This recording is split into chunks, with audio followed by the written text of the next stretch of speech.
She was shoved into the rain by a uniformed officer in front of 50 witnesses, and not one of them moved to stop it. The patrol lights from 3 squad cars bled red across the wet pavement outside Carver Ridge Medical Center, painting everything the color of a wound. Olivia Marsh stood in the downpour with her scrubs soaked through, her badge still clipped to her chest, her hands steady at her sides. Officer Damon Reeves was still talking, still sneering, his finger inches from her face, his voice cutting through the rain like something that had been sharpened specifically for this moment.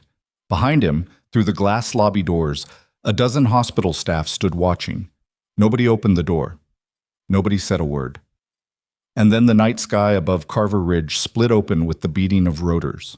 The black military helicopter came in low and fast, its searchlight swinging across the roof of the hospital like something searching, something that already knew exactly where it needed to land.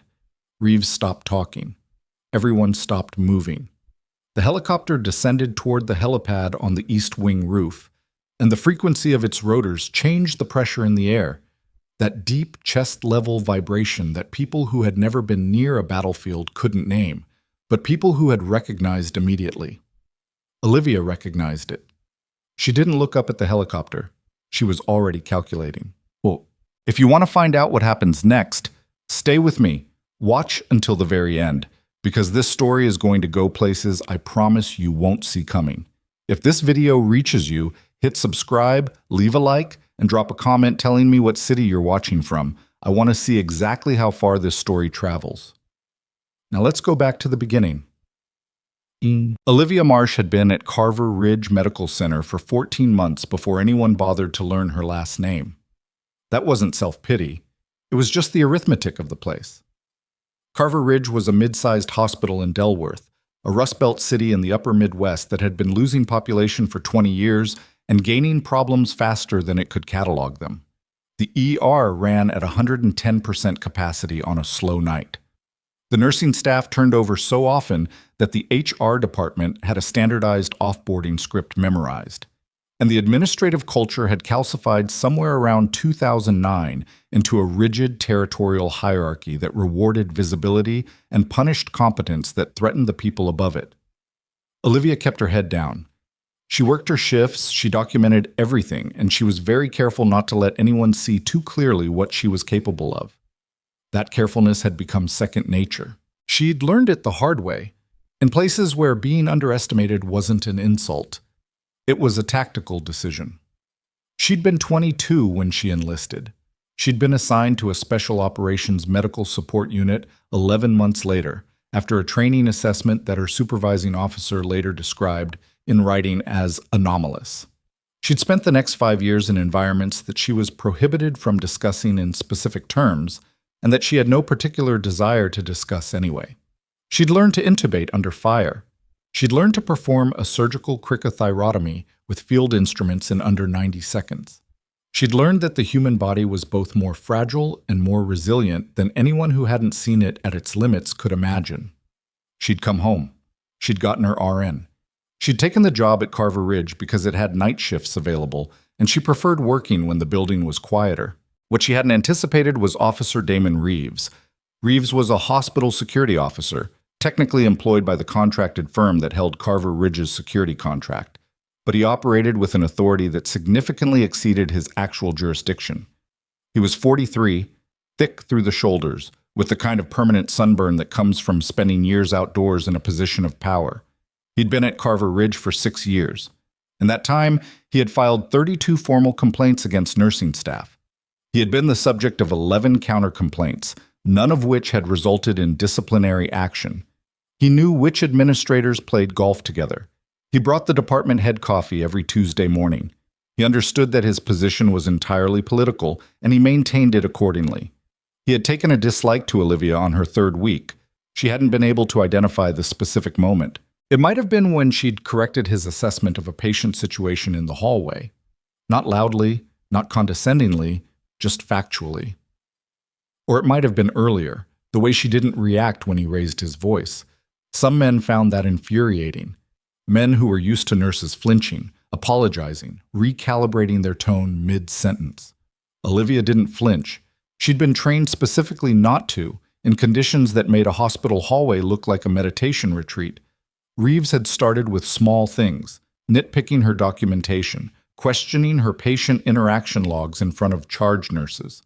Twice, in the past 2 months, he'd filed security incident reports claiming she'd been verbally aggressive with patients, reports that her supervising nurses had quietly flagged as inconsistent with any observed behavior, but that had still made it into her personnel file. The night of March 14th started the same way most bad nights started at Carver Ridge, with something that seemed manageable until it wasn't. Olivia was coming off a double shift, 12 hours of nights, then 4 hours of overlap covering for a sick colleague. She'd had approximately 40 minutes of sleep in the past 20 hours, sustained by bad coffee and the specific kind of alertness that kicks in when exhaustion goes so deep it comes out the other side. She was walking toward the East Wing locker room when she heard a patient in Bay 7, an elderly man named Harold Purcell, admitted 2 days ago for a cardiac event, become increasingly distressed. She stepped in. She checked his monitor.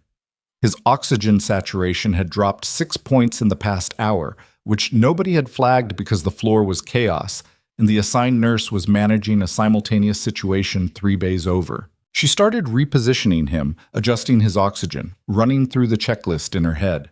She was doing exactly what she was trained to do. She was also, technically, in a bay that wasn't her assigned area, on an extension of a shift that had already exceeded its official end. Reeves appeared in the doorway 4 minutes later. Marsh. His voice had that particular flatness he used when he wanted something to sound official. You're not assigned to this patient. I noticed a drop in his OxSat. His nurse is occupied. That's not your call to make. It is, actually. She kept her eyes on the monitor. It's called patient safety. I'm happy to document it. You're happy to document it. He repeated it slowly like he was transcribing something for a court record. Get out of this bay! Harold Purcell was watching them with the particular attention of a man who understood that something was happening around him that had nothing to do with his health. His oxygen sat ticked up 2 points. His breathing had eased slightly. His numbers are stabilizing, Olivia said. I'll finish the assessment and flag it for the attending. I said get out. Officer Reeves. She turned and looked at him directly for the first time. I'm completing a patient safety check. If you want to escalate this, I'll be done in approximately 3 minutes. He filed a report within the hour. By midnight, charge nurse Deborah Falks, a woman who had spent 17 years at Carver Ridge learning exactly which battles to fight and which ones to step around, came to find Olivia in the break room. Reeves is pushing for a formal review, Falks said quietly, sitting across from her. He's calling it unauthorized intervention. I know. He's also talking to Administrator Greer. A pause.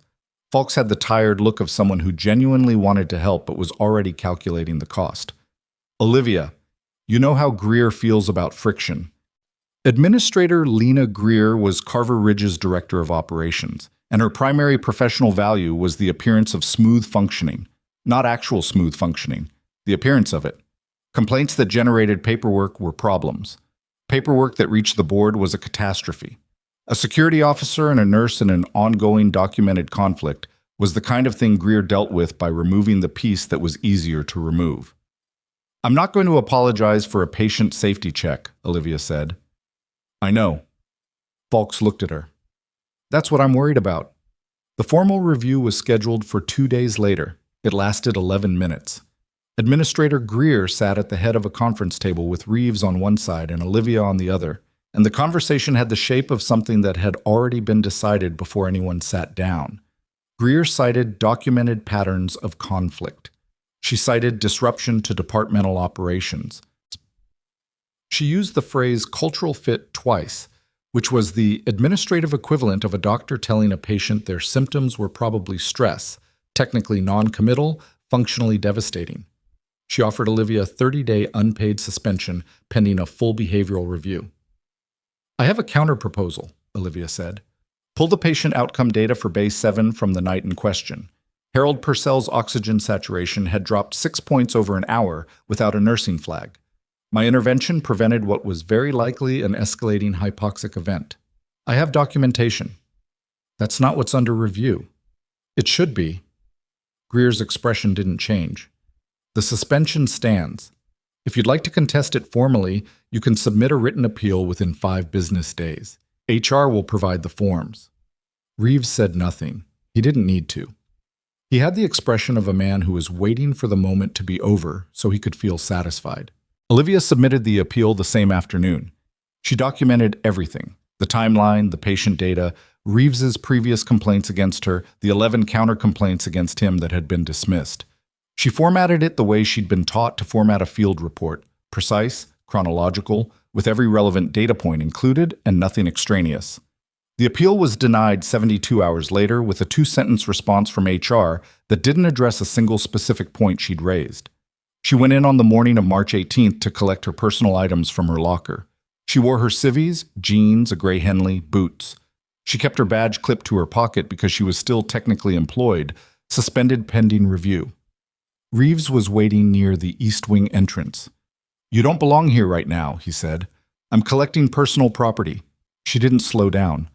"Your access has been suspended." "My access card still works. The administrative notification hasn't been processed yet." She'd checked. She knew exactly where she stood legally. He stepped in front of her. She looked at him. In the hallway behind him, 2 nurses slowed their pace, watching. A physician walking toward the elevator stopped and appeared to find something important to examine on his phone. "Officer Reeves," she said, "I'm asking you to step aside, and I'm telling you that you need to leave the building. I'll leave as soon as I collect my items. You'll leave now." He put his hand on her arm. Not violently.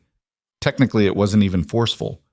But it was a hand on her arm in a hallway, and she felt the pressure of it and made a very deliberate decision not to respond the way her training had conditioned her to respond, because she was not in a field environment, and Damon Reeves was not a combatant, and the next 30 seconds were going to be documented on 2 ceiling-mounted cameras. She walked with him, out of the East Wing, through the lobby, past the front desk, where a young intake clerk named Marcus looked up with an expression that said he understood exactly what was happening and couldn't do anything about it, out through the glass doors, into the rain. The patrol lights from the security vehicles in the drop-off loop painted the wet pavement in rotating red. The rain was cold and immediate, the kind that soaks through in seconds. "Stay off hospital property," Reeves said. He was standing in the covered entrance. She was in the rain. "Until your suspension is formally resolved, you have no authorization to be here. If you return without clearance, I'll have you removed by Delworth PD." Behind him, through the glass, she could count the faces watching. 12, maybe 15, nobody moved. "You'll document this," she said. It wasn't a question. Already planning on it, she turned and walked toward the parking structure. She had $47 in her checking account and a studio apartment that cost her $1,200 a month and an unpaid suspension that would begin immediately. She had no idea what she was going to do about any of those things. She was soaking wet, and her left boot had a slow leak that she hadn't gotten around to fixing, and the rain was finding it. She was almost to the parking structure entrance when she heard the rotors. It was a sound she knew in her chest before she processed it consciously. The specific beat frequency of a military utility helicopter at low altitude, coming in fast and purposeful. She turned around. The Black Hawk came over the tree line at the hospital's east edge and dropped toward the rooftop helipad with the efficiency of something that had done this 1,000 times in worse conditions. It wasn't a medical transport. Wrong configuration. It was carrying personnel. In the parking structure entrance, Olivia stood very still in the rain and watched it descend. Her phone buzzed in her pocket. "Unknown number, Delworth area code." She answered. "This is Marsh." A pause. Then, "Sergeant Olivia Marsh, former designation 7th Special Operations Support Group." She felt something shift behind her sternum. "Who is this?" "My name is Captain Dara Yuen. I'm currently on the rooftop of Carver Ridge Medical Center. We have a critical situation. Is there any chance you can—" A brief hesitation that contained several things she recognized: urgency, precision, the specific syntax of someone used to giving orders and currently restraining the impulse. "Are you currently in this building?" "I'm outside it," she said. "Parking structure, 30 seconds from the entrance." "I need you inside, now." Another pause. Please. The word cost Ewan something. Olivia could hear it. What's the situation? Multiple trauma. Mass casualty event. There was an explosion on the 74 interchange, a fuel tanker, and a chain collision. We have 26 incoming, and your ER is the closest facility. We also have... Ewan's voice dropped slightly. We have a specific patient, federal. His file lists you by name as preferred trauma contact. I need you to understand what I'm saying. Olivia was already walking back toward the hospital entrance. I understand, she said. I'm coming. She ended the call. Through the rain, she could see the lobby doors. Reeves was still standing in the covered entrance, watching her approach with an expression that started as confusion and curdled toward something harder. I told you, he began. There's a mass casualty event incoming. She walked past him without stopping. Explosion on the 74 interchange. Estimated 26 victims. Your ER is about to become a war zone. She pushed through the glass doors. The intake clerk Marcus looked up from the desk, and she locked eyes with him. I need you to call Dr. Arnett and get every available trauma nurse to the ER staging area, right now. Marsh. Reeves was behind her, inside now, his voice pitched with the edge of someone who felt control slipping. You do not have clearance to be... The emergency dispatch system cut him off. The overhead announcement came through in the flat, practiced cadence of someone reading from a protocol they'd never expected to actually use. All trauma personnel to emergency department. Code triage mass casualty. All trauma personnel to emergency department. This is not a drill. The lobby went very quiet for exactly 1 second. Then it didn't. The glass doors at the ambulance bay burst open and the first stretcher came through. A man in his 50s, soot-blackened, with a tourniquet applied badly above his right knee and a field dressing over his face that was already saturated. Behind him, 2 more. Behind those, a sound from outside that Olivia recognized as the organized chaos of triage staging. Voices, gurneys, the idling of multiple emergency vehicles, the specific frequency of crisis. Dr. Martin Arnett came through the internal doors at a run. He was the ER attending on shift, 52, experienced, good under pressure in the normal range of hospital emergencies. He saw the incoming patients, ran a fast visual assessment, and then he saw Olivia. Marsh, he stopped. What's your trauma team configuration right now? He blinked. 14 months of watching her work had created a muscle memory that was apparently stronger than his awareness of her suspension status. 2 attendings, 1 trauma surgeon who's currently in a procedure, 4 nurses. Dr. Bose is the surgeon, but she won't be out for... Who's your most critical incoming? She was already moving toward the bay, reading patient tags on the gurneys rolling past. We don't know yet. The field reports are... The federal patient. Where is he? Arnett's expression shifted. How do you know about... Captain Yuen called me. From your roof. She stopped at the nurse's station and pulled a pair of gloves from the dispenser with the automatic motion of someone who'd done it 10,000 times. Where is he? A different sound cut through the controlled chaos then. Not the overhead announcement, not the stretchers, not the radio chatter. The sound of boots. Multiple sets moving in formation through the ambulance bay entrance. Everyone turned. 6 individuals in military tactical gear moved through the bay with the particular quality of motion that distinguished trained personnel, efficient, purposeful, reading the room as they entered. At their head was a woman Olivia's age, compact, dark-haired, with a captain's insignia and an expression that had been professionally emptied of everything except operational clarity. She scanned the room. Her eyes found Olivia. She crossed the distance in 8 steps, stopped, and came to attention. Sergeant Marsh, Captain Dara Ewan said, and she saluted. The sound in the ER dropped to almost nothing. Not completely. There were still monitors, still the sounds of incoming patients, still the radio, but the human sounds went very quiet. Reeves was standing 6 feet away. Olivia watched his face without looking directly at him, a skill she'd developed long ago, the ability to track peripheral information without telegraphing her attention. She saw the moment the structure of his understanding shifted. It wasn't dramatic. It looked like a small thing, a muscle near his jaw, a slight reorientation of his weight. She returned the salute, quietly, without ceremony. Captain Yuen, she said. Tell me about the federal patient. Yuen dropped her salute. Deputy Director Marcus Hale, Department of Defense Civilian Affairs. He was in the fourth vehicle. Blast overpressure, probable internal hemorrhage. BP is crashing. He was conscious briefly during transport. He gave your name. Does he have his own medical team? They're 40 minutes out. He doesn't have 40 minutes. Olivia pulled on the second glove. Which bay? 3. She walked toward bay 3.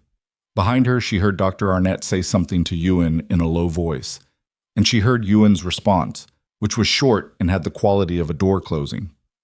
She didn't look back. In Bay 3, Deputy Director Marcus Hale lay on the gurney with the particular stillness of someone whose body was making very hard decisions about where to spend its remaining resources. He was 58, broad across the shoulders, with gray at his temples and a gash along his right cheek that had been taped hastily in the field. His blood pressure on the monitor read 74/40. His color was wrong in a way that experienced eyes recognized immediately. He was bleeding into his abdominal cavity. Olivia leaned over him, his eyes opened, not fully, but enough. Hey, she said. I'm here. His lips moved. She leaned closer. Marsh, he said. The word came out like something he'd been holding on to. Knew you'd... A long breath that rattled slightly. Kashan, he said. 2019. She knew exactly what he meant. She didn't say so. Don't talk, she said. I need you to stay with me. Can you do that? He said nothing, but his eyes tracked her. That was enough. She turned to the nurse behind her, a woman named Priya, who had worked with her for 8 months and who was watching her with an expression that was 60% professional calibration and 40% something else that didn't have a simple name. Get me 2 large-bore IVs, uncross-matched O negative, and tell me when the trauma surgeon is out of her procedure, Olivia said, and get me a fast ultrasound in here. You're suspended, Priya said, not accusatory, factual, like she was presenting information that Olivia might have forgotten. I know. Olivia looked at her. Is there another surgeon in the building who can manage an abdominal hemorrhage right now? Priya looked at the monitor. She looked at Hale. She went to get the IVs. Reeves appeared in the bay doorway.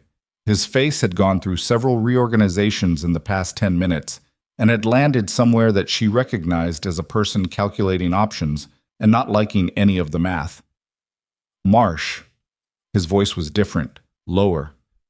You don't have authorization to be in patient care right now. This is... Unless you have medical credentials I'm not aware of, she said without looking at him, you need to step back from this bay. I'm calling Administrator Greer. That's fine. Tell her there's a federal official in critical condition and a mass casualty event in progress. She'll want to know. 2 of Yuen's personnel had moved to flank the bay entrance. They hadn't been asked. They'd assessed the situation and made a decision, the way people do when they've been trained to read rooms and understand threat profiles. Reeves looked at them. They looked at him with the professional blankness of people who did not consider him a variable worth significant attention. He took a step back. On the gurney, Marcus Hale's blood pressure read 68/34, and the fast probe Priya had just handed Olivia showed exactly what she'd expected to see. She had maybe 15 minutes before it stopped mattering who had authorization and who didn't. She picked up the probe and got to work. Outside, in the ambulance bay, the rain kept coming. The red lights from the security vehicles were still going.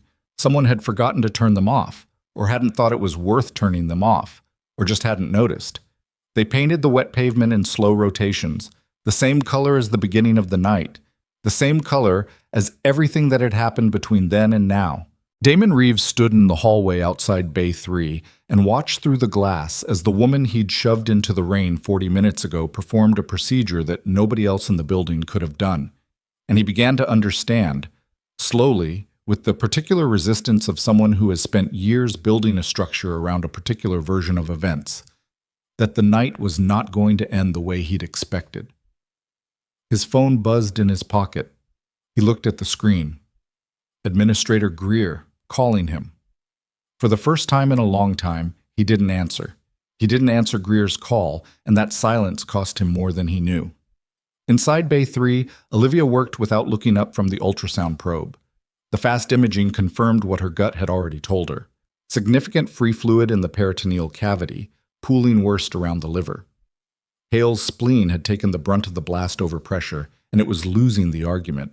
His pressure had ticked up 2 points since the first IV line went in, which was either good news or the kind of temporary stabilization that preceded a hard drop.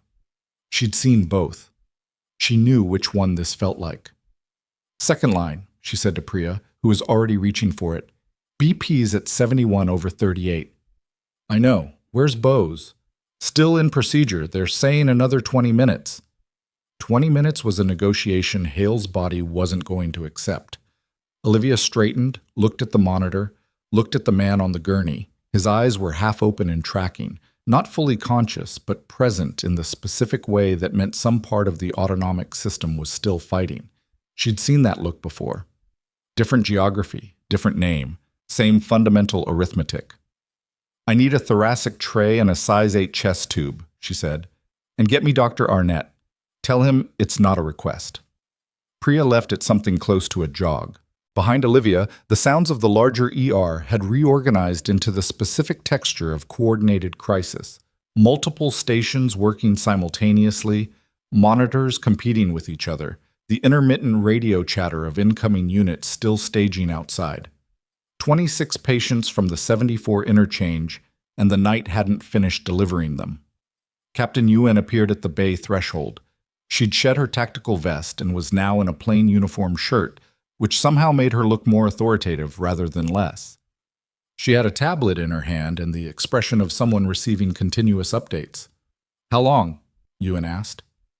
Not anxiously. It was a logistics question. Can't tell you yet. Olivia pulled on fresh gloves. His vitals are trending wrong. I need to manage the hemorrhage until your surgeon gets here, or until Bose finishes upstairs. He has a blood type issue, AB negative. We brought 2 units from our supply. Give them to Priya when she comes back. Yuen nodded and stepped back. She said something into a comm device on her collar, too low for Olivia to catch.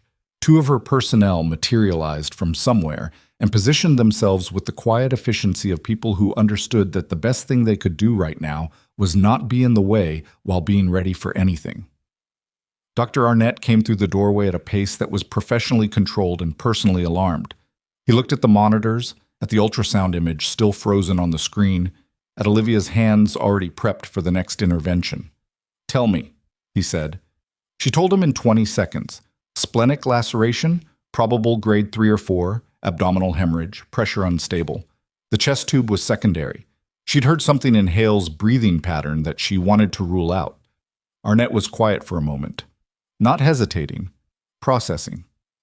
You're suspended, he said. It was the same tone Priya had used, informational. I know.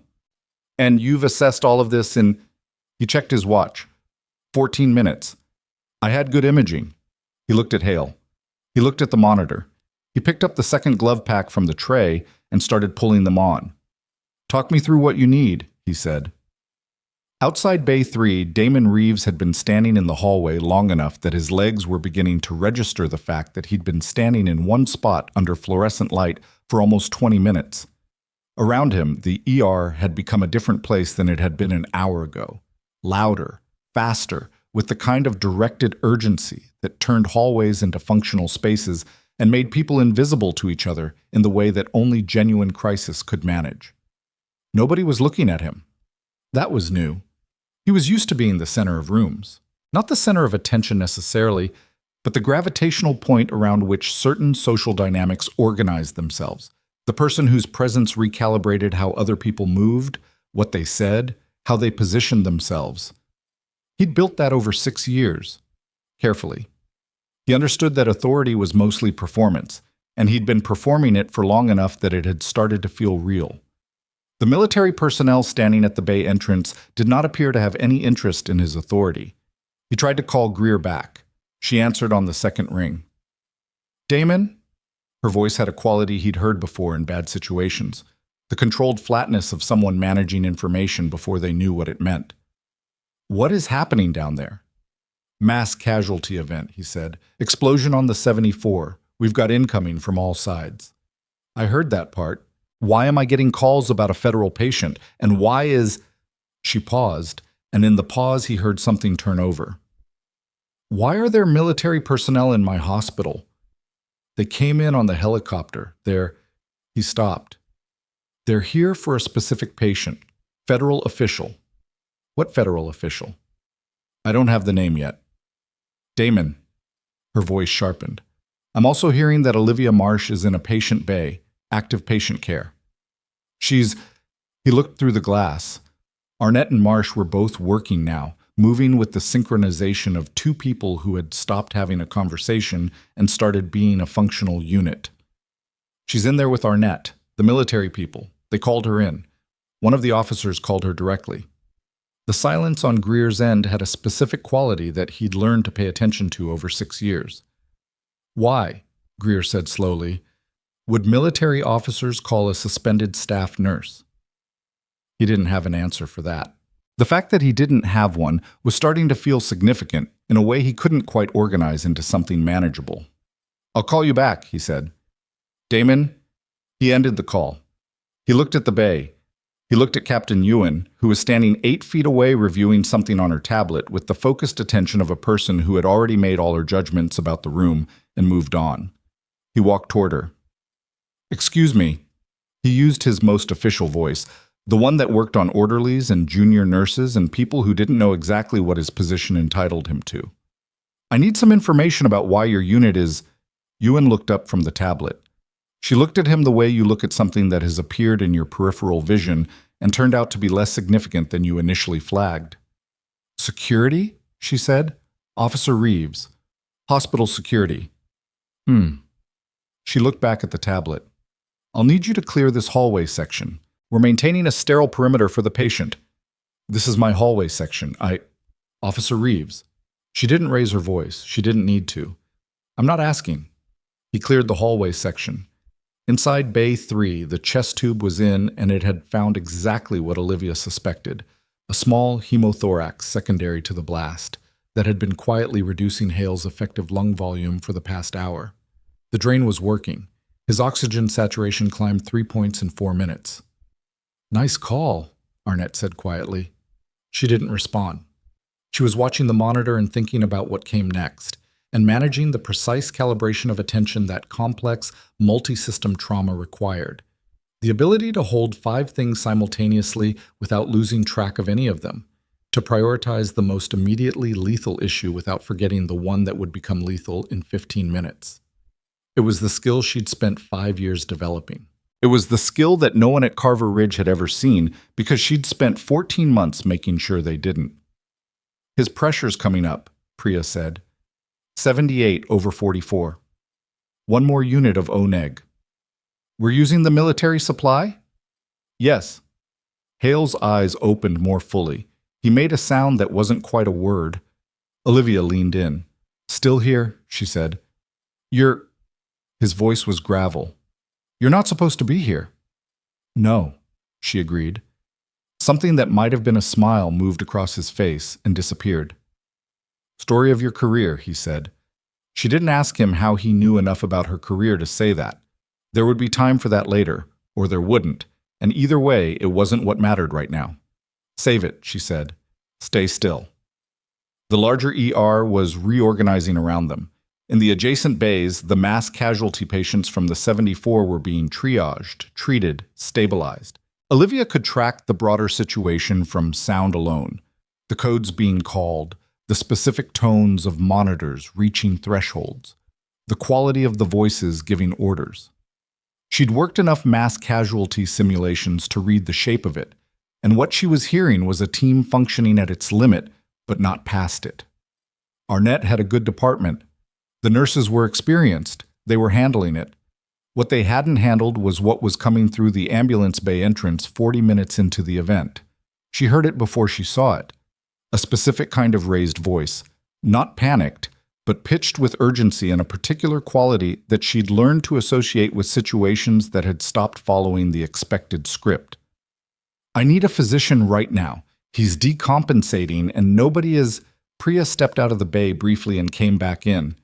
Secondary incoming, she said. They're saying a teenager. Blast injury. They classified him green at the scene, but something changed in transit. Green to red conversions were the worst kind of mass casualty failure. A patient triaged as stable at the scene, given lower priority, and then deteriorating faster than the assessment had predicted.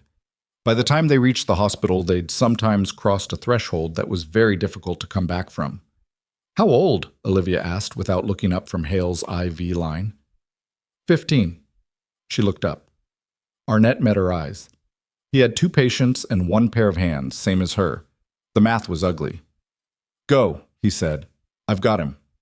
His pressure. "I've got him, Marsh." She stripped the gloves and went.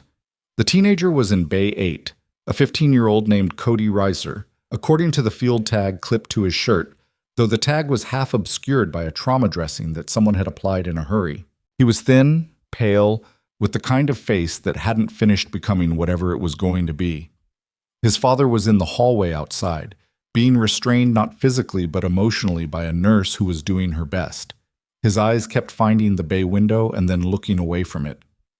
Cody's problem was a tension pneumothorax, a collapsed lung with air building up in the chest cavity, compressing the heart. His green triage classification at the scene had been accurate for approximately 20 minutes. At some point in transit, the situation had tipped. By the time he reached Bay 8, his neck veins were distended, his trachea was deviating, and his BP was in the basement. The ER nurse in the bay, a man named Troy, who'd been at Carver Ridge for 3 years, had recognized what he was looking at and had already called for a physician. What he hadn't done, couldn't do, because it was outside his scope, was needle the chest. Olivia looked at Troy. He looked at her. No physician had arrived yet. The overhead was still calling codes, and every attending in the building was already up to their elbows in someone else's crisis. "When did you page?" she asked. 8 minutes ago. I repaged 6 minutes ago." 8 minutes was too long. The deviation in his trachea was worsening as she watched. She looked at the tray. The equipment was there. Troy knew what she was looking at. He was a good nurse. She'd worked with him enough to know that. He understood his scope and hers, and he understood what was happening on the gurney, and he was doing the same math she was. "I can't," he said, "and technically neither can you." "I know." A beat. "He's 16 seconds from a cardiac arrest," she said. Troy looked at the door. No physician. He looked at Cody. He looked back at her. "I didn't see anything," he said and stepped back. The needle decompression took 4 seconds. Cody Reiser took a full breath 30 seconds after that. A ragged, desperate, magnificent breath that his body pulled in like it was the first one it had ever taken. His color shifted. His pressure climbed. His father, in the hallway, saw something change in the bay through the window. Some alteration in the energy, the posture of the people inside, and pressed his hand flat against the glass.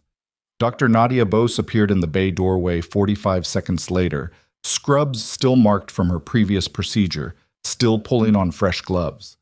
She took in the scene in a single sweep. "What did I miss?" she said. "Tension pneumo, decompressed," Olivia said. "He needs a chest tube and observation, but he's going to be okay." Bose looked at Cody's monitor, looked at Olivia.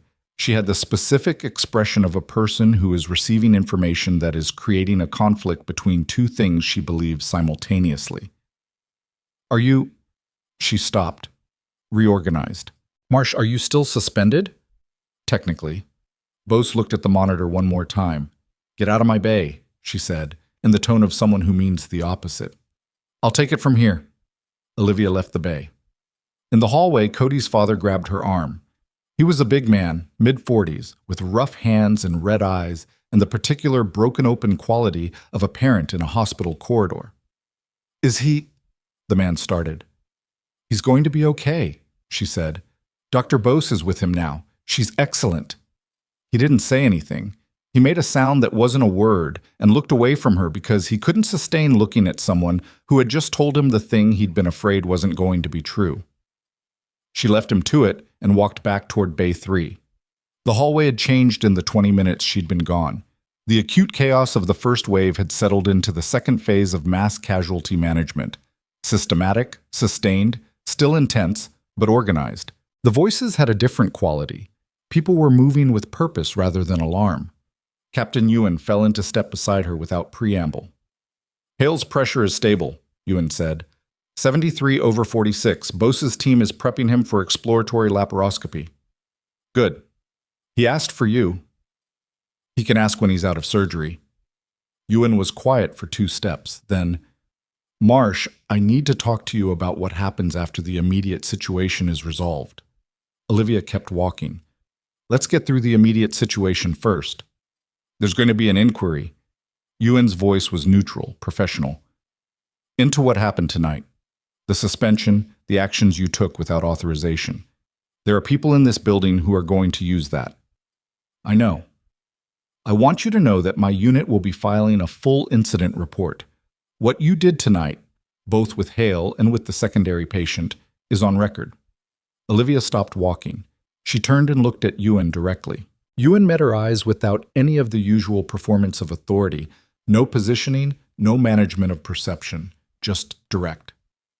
Why? Olivia asked. Because you saved 2 lives tonight with your hands and about 30 seconds of decision-making each time, and because the man who tried to throw you out of this building was wrong, and because... Ewan paused. Something moved behind her expression. Because I read your service record 3 hours ago when Hale gave me your name, and what happened to you in this hospital doesn't match what's in that file. Olivia didn't respond immediately. The fluorescent light above them had a slight flicker. Something wrong with the ballast, probably, that maintenance had been ignoring for months. She'd noticed it before. It was the kind of thing you stopped seeing after a while. He's going to make a case, she said. Reeves, the administrator. They have documentation, formal complaints, an approved suspension. I know what they have. Ewan held her gaze. I also know what we have. She left it there.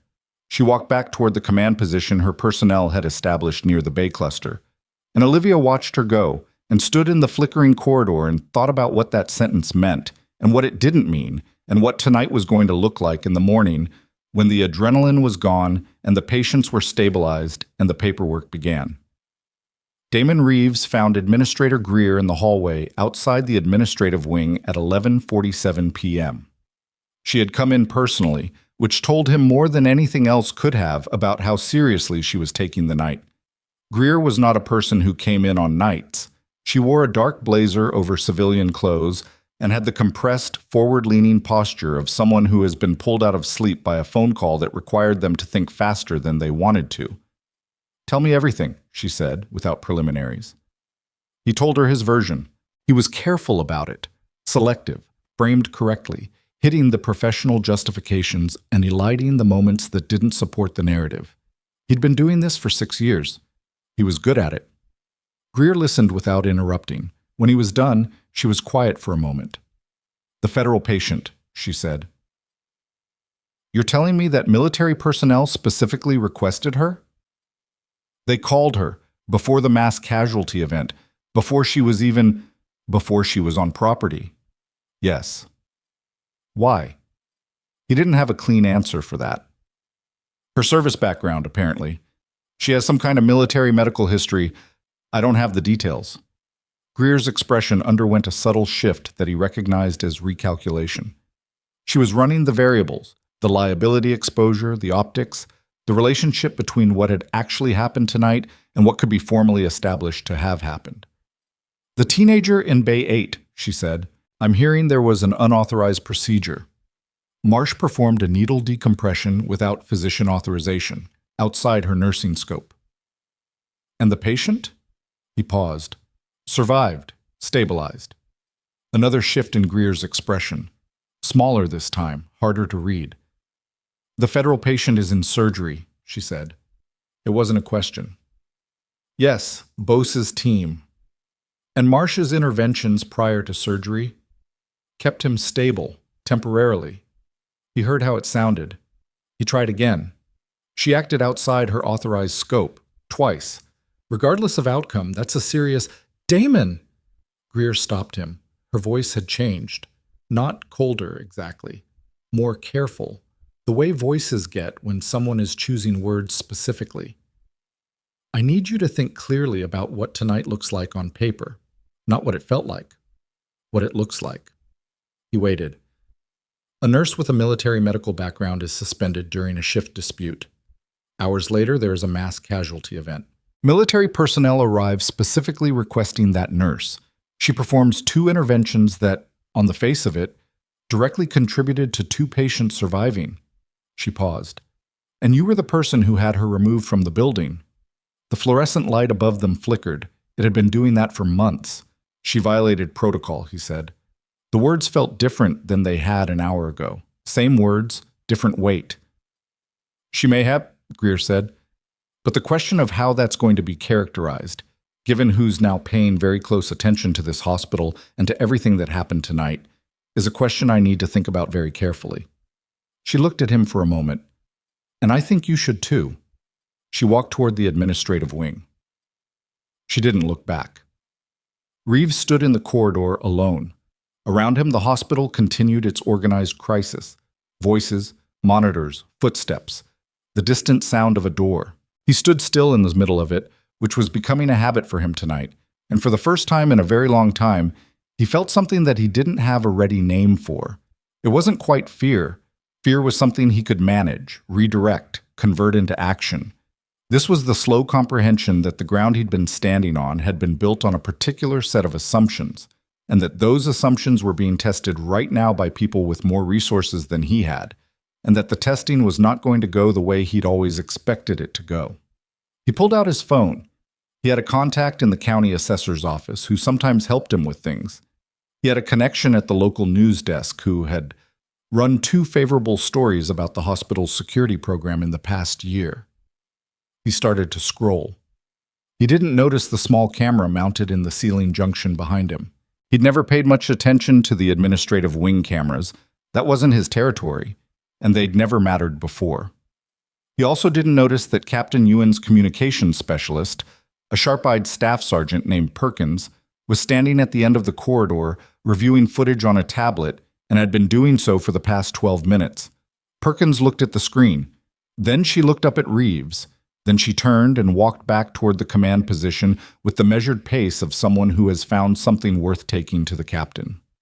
Inside the OR prep area, Marcus Hale was being prepped for surgery. His vitals had stabilized to a range that Bose's team considered workable.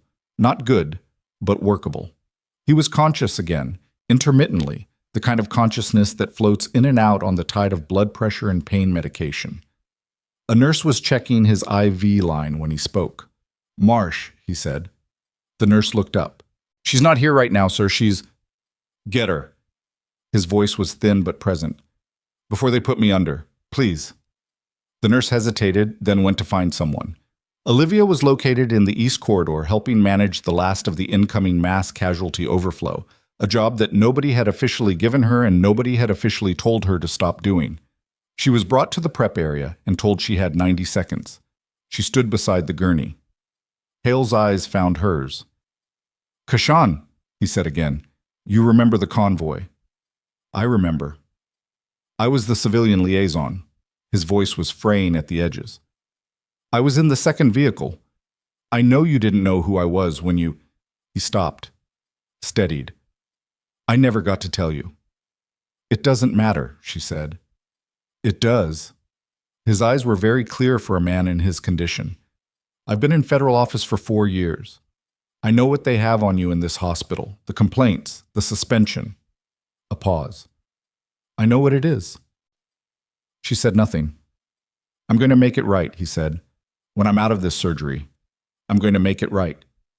The anesthesiologist appeared at the edge of her vision, making the quiet gestures of someone who needed the conversation to end. "I didn't do it for something in return," she said. "I know you didn't." His eyes were closing. "That's why I'm going to." She stepped back. The team moved in. The door to the OR closed with the quiet, definitive sound of a system taking over. In the hallway outside, she leaned against the wall and allowed herself approximately 15 seconds of something that wasn't quite anything she had a clean word for. Not relief. Hale was still in surgery, still in danger, still 45 minutes from an outcome. Not satisfaction. Something between the two that was mostly just the specific weight of a very long night pressing down from every direction at once. Her phone buzzed. She looked at the screen. Unknown number. Same area code as the first call. She answered. The voice on the other end was not Ewan's. It was a man's voice, older, with the particular flatness of someone who speaks from a position that is never needed to perform its authority. Sergeant Marsh, he said. My name is Director Calloway. I'm Marcus Hale's superior. A brief pause. I understand you've had quite a night. Yes, sir. I also understand that you were removed from your position earlier this evening by a hospital security officer. That's correct. I'm aware of the circumstances. Another pause, longer this time, with a specific quality. I'm also aware that there may be additional context to those circumstances that hasn't yet been formally established. The quality of the pause sharpened. I have some questions, Sergeant. Specifically, I have questions about an officer named Reeves and a set of complaints filed against you over the past 14 months. Olivia was quiet for a moment. Around her, the hospital continued its work. Distant voices, monitors, the sound of the building doing what it was built to do. What kind of questions? She said. The kind, Director Calloway said, that come after my investigators have already started finding some interesting answers. The question landed in the space between them and sat there. Olivia turned slightly away from the OR door, lowering her voice. The corridor was not empty. A nurse crossed at the far end. A tech wheeled a cart past without looking up. But nobody was paying attention to a woman in wet civvies leaning against a wall with a phone. What have you found? She said. I'd rather do this in person. Calloway's voice was measured, unhurried, the voice of someone who understood that pace was a form of power. My team is already in Delworth. We'll be at Carver Ridge within the hour, but I want you prepared for what's coming. I'm listening. The complaint record against you goes back 11 months. Reeves filed the first one 6 weeks after your hire, which is an unusual timeline. Most targeted harassment campaigns take longer to establish. That tells me he either had a specific reason to move fast or someone encouraged him to. A pause. We're looking at both. You think he was directed? I think 14 complaints in 11 months against a single employee, 0 complaints against that employee from patient services or her direct supervisors, and a suspension approved in 72 hours by an administrator with no documented review of the patient data. I think that pattern has a shape, and shapes usually have sources. She absorbed that. What do you need from me? Right now? Nothing. Stay in the building, stay visible, and don't let anyone tell you that you don't have standing to be there. Your credentials are active regardless of the suspension status. That's a legal question, not an administrative one, and the distinction matters. Reeves threatened to involve Delworth PD. A short pause that contained something that might have been contempt in a less controlled voice. Let him, Calloway said. We'll handle that conversation when it arrives. He ended the call. She pocketed the phone and stood in the corridor for a moment, running through what she knew and what she didn't, and what the gap between those two things was likely to contain. Calloway was DOD Civilian Affairs, same division as Hale. The resources he was describing, investigators already in Delworth, a response timeline measured in minutes, that wasn't something that mobilized because of a mass casualty event alone. That had been in motion before tonight. Someone had been watching Carver Ridge before the explosion on the 74. She filed that thought and walked back toward the ER. The department had moved into its third phase, the sustained management that follows the acute crisis, less dramatic and in many ways harder. The staff were running on the particular fuel of people who know they cannot stop yet. Olivia moved through it, checking bays, tracking patient status with the peripheral attention of someone who had been trained to maintain situational awareness as a baseline function rather than an active effort. In Bay 6, one of the mass casualty patients, a woman in her 40s named Rosa Venn, admitted with a fractured clavicle and deep lacerations from windshield glass, was becoming agitated. The attending had documented her as stable and moved on. The monitoring nurse, stretched across 4 simultaneous patients, had missed the early signs. Olivia caught them from the doorway. The quality of Venn's restlessness was wrong. Not pain-driven, not anxiety. The way she kept touching her sternum, the slight forward lean. She went in. She checked the chart. She looked at the last recorded vitals. She looked at Venn's neck, her color, the way she was holding herself. "Mrs. Venn." She kept her voice even. "When you touch your chest, is there pressure there? Or pain?" The woman looked at her. "Both," she said. "It started a little while ago. The other doctor said my heart sounded fine." "I'm going to check something." She paged the attending. While she waited, she stayed with Venn, tracking the indicators. The attending came in 4 minutes later. A young physician named Dr. Garrett, 3rd year, competent and already visibly exhausted. She showed him what she was seeing. He looked at the chart, looked at the patient, looked back at Olivia with the expression of someone who was tired enough that their defenses were down. "Cardiac contusion?" he said. "Possibly. Blast over pressure, direct thoracic involvement. The initial scan was clean, but that was 40 minutes ago, and the presentation has changed." He picked up the chart. He ran through the assessment. He ordered the echo. He didn't question her credentials. He was too tired, and the patient was too present. And at some point in a crisis, the performance of hierarchy becomes a luxury that nobody can afford. Olivia stepped out while Garrett managed the bay. In the corridor, Captain Ewan was waiting. She had the look of someone who had been looking for her. "Walk with me," Ewan said. They moved toward the east corridor, away from the bay cluster. Ewan had something in her hand, a tablet, screen active, content Olivia couldn't see yet. "Perkins found something on the administrative wing footage," Ewan said. "About 40 minutes ago. Your Officer Reeves." "What did he do?" "Made a call, then a second one. We can't hear the content from the camera position, but we can see him, and we can see what he was doing on his phone between the calls." She turned the tablet around. The footage was time-stamped and clear. The administrative corridor, good lighting, no angle issues.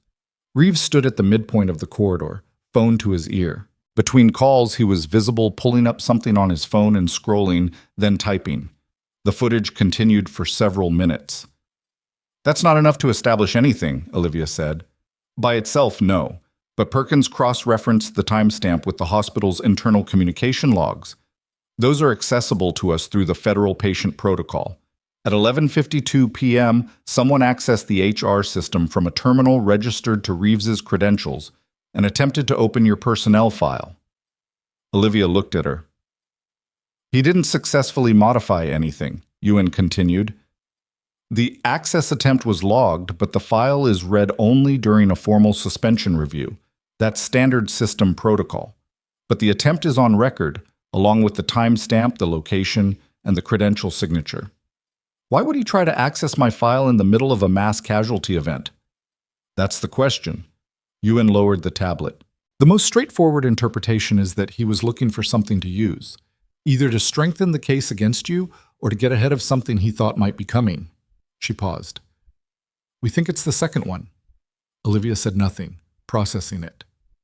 "There's more," Ewan said. "This is where it gets complicated." She pulled up a different screen on the tablet.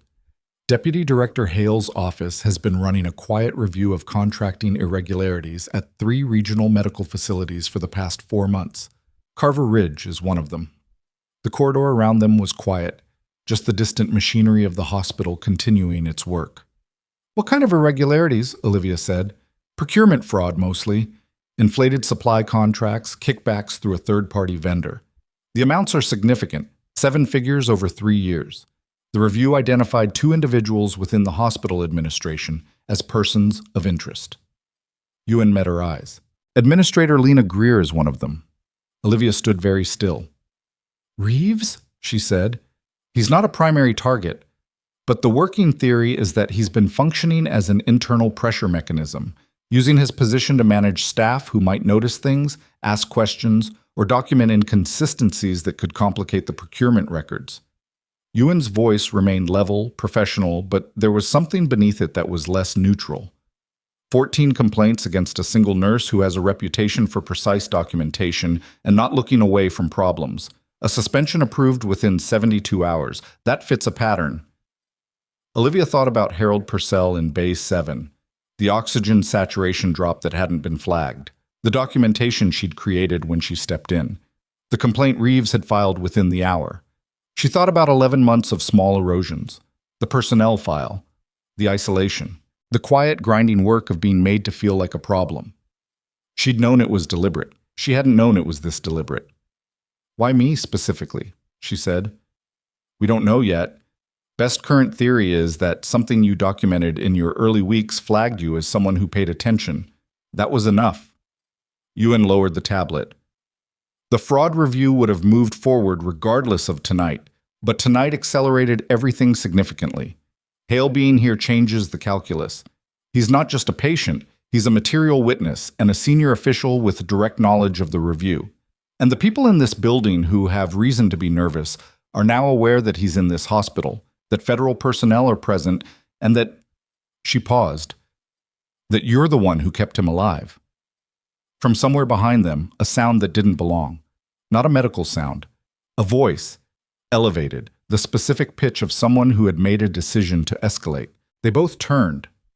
Damon Reeves was at the end of the East Corridor with Administrator Greer beside him, and they had brought 2 Delworth police officers. Not security, actual PD, in uniform, with the particular body language of officers who had been told something specific and were operating on that information. Greer's expression was the kind of controlled that takes practice. She spotted Olivia and Ewan and walked toward them with the directional certainty of someone executing a plan. "Officer Reeves has filed an emergency complaint," she said, stopping 8 feet away. "Unauthorized medical procedures performed by a suspended employee in violation of her suspension terms and nursing scope of practice."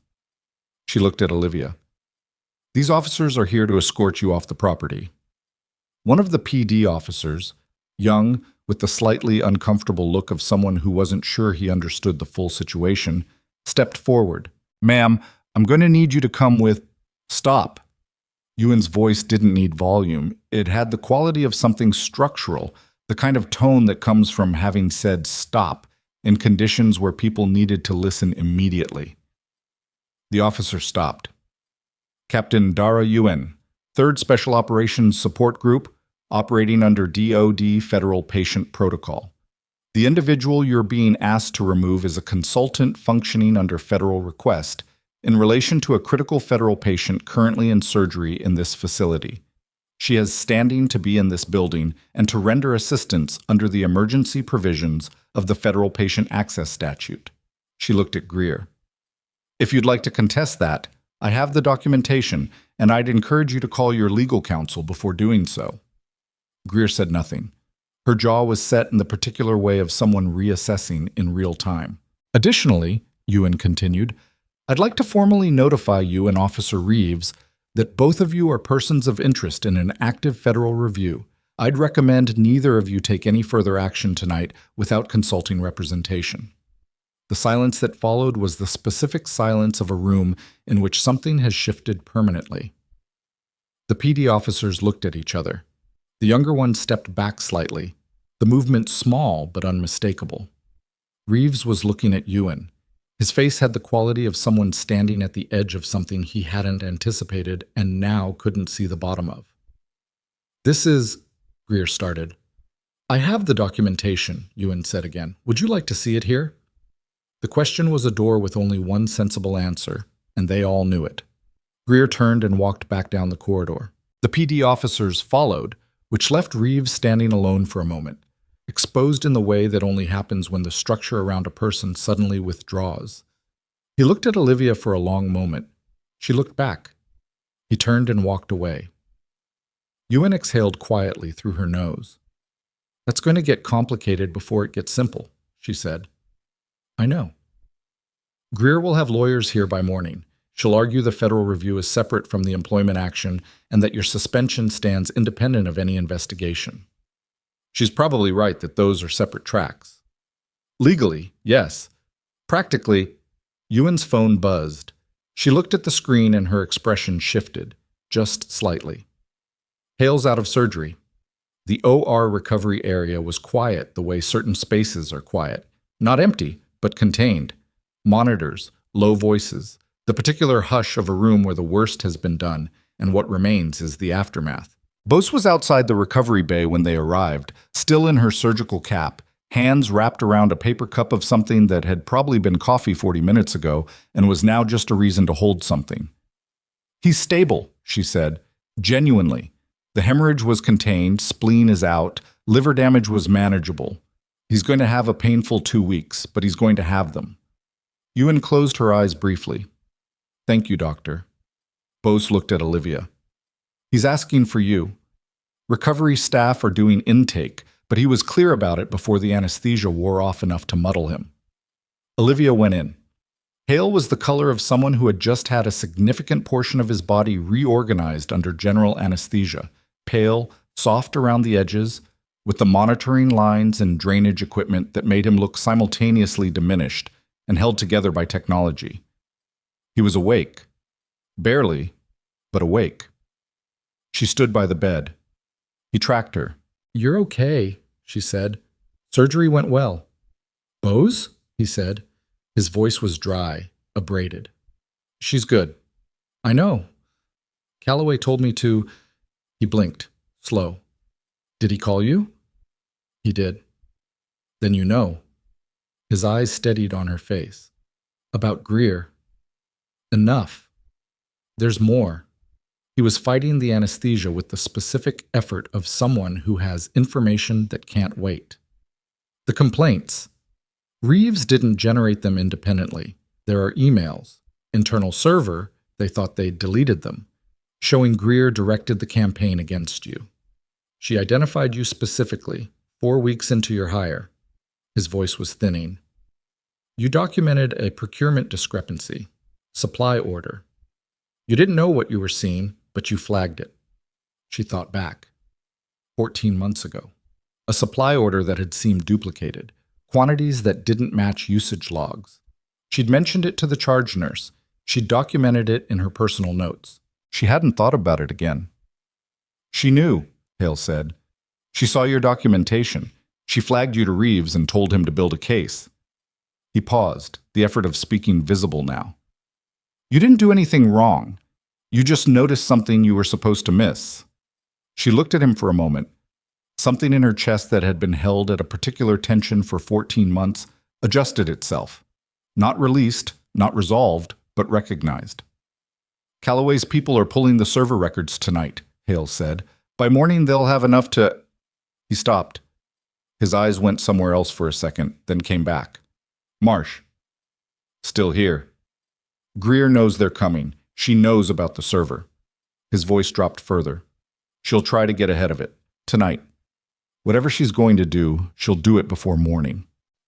The monitoring equipment registered something, and a recovery nurse appeared at the curtain edge and looked at Olivia with the polite but firm expression of someone about to enforce visiting limits. Olivia straightened. Hale's eyes were already closing, the body overruling whatever his mind was still trying to accomplish. She walked out of the recovery bay, back through the corridor, and found Ewan standing exactly where she'd left her. Hale says Greer knows about the server pull, she said. He thinks she'll move tonight. Ewan's expression sharpened. She was already reaching for her comm. Move how? She said. He didn't get that far.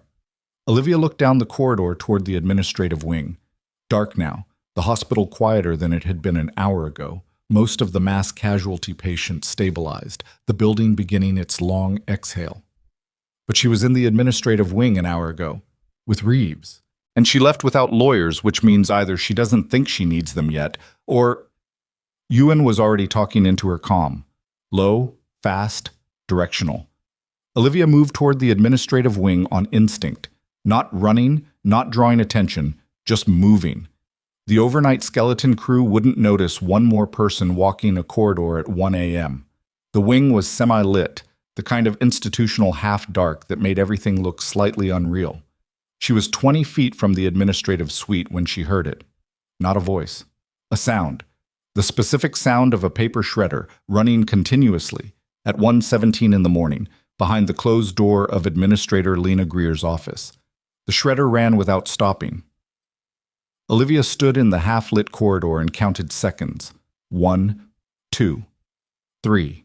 The sound was continuous, not the occasional bursts of someone clearing routine paperwork, but the sustained mechanical grind of volume, of urgency, of someone working through a stack with purpose and without pausing to read what they were feeding into it. She pulled out her phone and called Ewan. The captain answered before the first ring finished. Administrative suite, Olivia said quietly. She's shredding right now. She heard Ewan already moving, already talking to Perkins on the other line. Don't go in, Ewan said. Stay where you are. 2 minutes. Olivia stayed where she was. She listened to the shredder and thought about what Hale had said. 4 weeks into your hire, you documented a procurement discrepancy. She thought about how small the thing had seemed, a supply order with quantities that didn't match the usage logs. She'd mentioned it to the charge nurse in passing, the way you mentioned something that seems like an administrative error, something that someone else's department would sort out. She documented it in her personal notes because she documented everything. Not strategically, just habitually, because that was how she'd been trained and the habit had stuck. She hadn't thought about it again. She'd been busy learning the building, the rhythms, the staff. She'd been careful not to be noticed. The shredder kept running. Ewan arrived in 90 seconds with Perkins and 2 of her personnel. She assessed the door, the sound, the corridor layout in approximately 4 seconds. Is she alone? She said. I don't know. I haven't been close enough. Ewan looked at Perkins. A wordless communication passed between them. Perkins moved to the side of the door and positioned herself. Ewan knocked. 3 solid raps. Not aggressive, but the kind that don't leave ambiguity about whether they were heard. The shredder stopped. A pause. 6 seconds. 7. The door opened. Lena Greer was in her office clothes still. The dark blazer, the civilian outfit she'd come in wearing. She had the controlled expression she'd been wearing all night, but it had developed a fissure along one edge. Not visible unless you were looking for it. Olivia was looking for it. Behind Greer, the shredder sat on the credenza to the left of her desk. The waste bin beneath it was full. On the desk, a stack of papers that hadn't made it through yet, maybe 40 pages, maybe 50. And on the floor beside the desk, a cardboard banker's box that appeared to have already been emptied. Ewan's eyes went to the shredder, the bin, the desk, the box, all of it in under 2 seconds. Administrator Greer, she said, my apologies for the hour. I have a few follow-up questions related to the federal patient protocol. Can we come in? It was not actually a question. Greer's gaze moved from Ewan to Olivia, and something happened in her face that was too brief to characterize precisely. Not guilt, not fear, something more tactical than either. A reassessment. This isn't a good time, Greer said. I understand. It won't take long. Perkins had her phone out and was already photographing the exterior of the doorway. The door number, the placard, the time-stamped frame. Standard documentation. Greer saw her doing it, and the fissure in her expression deepened by a fraction. I'd like to call my attorney, Greer said. That's completely your right, Ewan said. Of course. While you do that, she looked past Greer at the desk, the shredder, the remaining stack of papers. I'm going to need you to step away from the equipment in this room, as a courtesy, pending the attorney's availability. You don't have authority over. The federal patient protocol extends to any materials within this facility that may be relevant to a DOD review currently in progress. Ewan's voice was entirely conversational. I'm not making an accusation. I'm asking you to extend a professional courtesy while you make your call. That's all. It was a bluff, or at least a significant simplification of what the federal patient protocol actually covered. But it was a bluff delivered with the specific confidence of someone who understood that the line between authority and the appearance of authority is thin, and that thin lines matter most to people who have something to lose. Greer stepped back from the door. Ewan and Perkins entered. Olivia followed. One of the military personnel remained in the doorway, not blocking it, technically, but present in a way that had the same functional effect. Perkins began documenting the room, the desk, the shredder, the box, the remaining papers. She wasn't touching anything, just recording. Greer moved to the far side of the desk and picked up her phone. She dialed. Olivia watched her while Perkins worked, and she thought about what was in that shredder bin and what had already been reduced to confetti and what was still sitting in that stack on the desk. Ewan moved to Olivia's side and spoke quietly. Calloway's people are 12 minutes out. They have a federal preservation order that covers this office. Whatever she's destroyed in the last hour, that's going to matter. But what's still intact matters more. The server pull? Already running. They initiated it remotely when I confirmed we had active federal personnel in the building. The physical document she's shredding, Ewan glanced at the bin. We'll see. Forensic reconstruction is possible on cross-cut shredding, depending on volume. That bin is full. I know. On the far side of the desk, Greer was speaking to her attorney in the careful, precise tones of someone reciting facts rather than explaining them. She wasn't panicking. Olivia had expected panic and wasn't finding it, which was more unsettling than panic would have been. Then Greer said something into the phone that Olivia caught clearly. Not the words, but the shift in register. A question she was asking, not answering, and then a pause while she listened to the response, and then the expression that crossed her face, brief and involuntary. Not the controlled fissure from before, but something rawer, something that looked like the specific shock of learning that a door you'd been counting on had been locked from the other side. She lowered the phone. She looked at Ewan. My attorney says there's a federal preservation order on this facility, she said. Yes. When was it issued? Approximately 40 minutes ago. Ewan met her eyes. It covers all physical and digital records within the building. Greer looked at the shredder, at the full waste bin, at the stack of papers still on her desk. The thing that crossed her face in that moment was not something Olivia had expected to feel anything about. She'd expected satisfaction, or at least the flat resolution of something that had been building for 14 months. What she actually felt was more complicated, something closer to tired, and something closer to the specific grief of understanding clearly, for the first time, the full shape of what had been done to her and why. Greer had sat in a conference room with her 11 days ago and told her the suspension stood. She'd used the phrase cultural fit twice. She'd done it with the same composed expression she was wearing now, and behind that expression she had known exactly why Olivia's personnel file looked the way it did, and she had made a calculation about the cost of maintaining that file against the cost of the thing it was protecting. She had decided Olivia was the cheaper option. Delworth PD arrived at 1:34 a.m.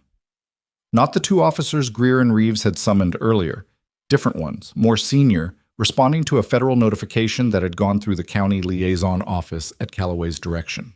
They came in without drama, identified themselves, and began the process of formally securing the administrative suite as a site of interest in an active federal investigation. Greer was asked to remain on the premises. She agreed in the tone of someone whose attorney had told her that agreeing was the only available position. Reeves was located in the security office at 1:41 a.m., still at his desk, still in uniform.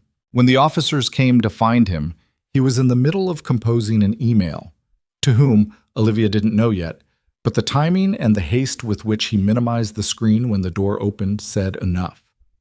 The officers didn't ask him to close anything. They asked him to step away from the workstation, and they said it with the particular courtesy that gets applied to situations where the evidence is already sufficient and additional complications are unwanted. He looked at the screen. He looked at the officers. He stood up. He didn't ask what it was about. That was the tell.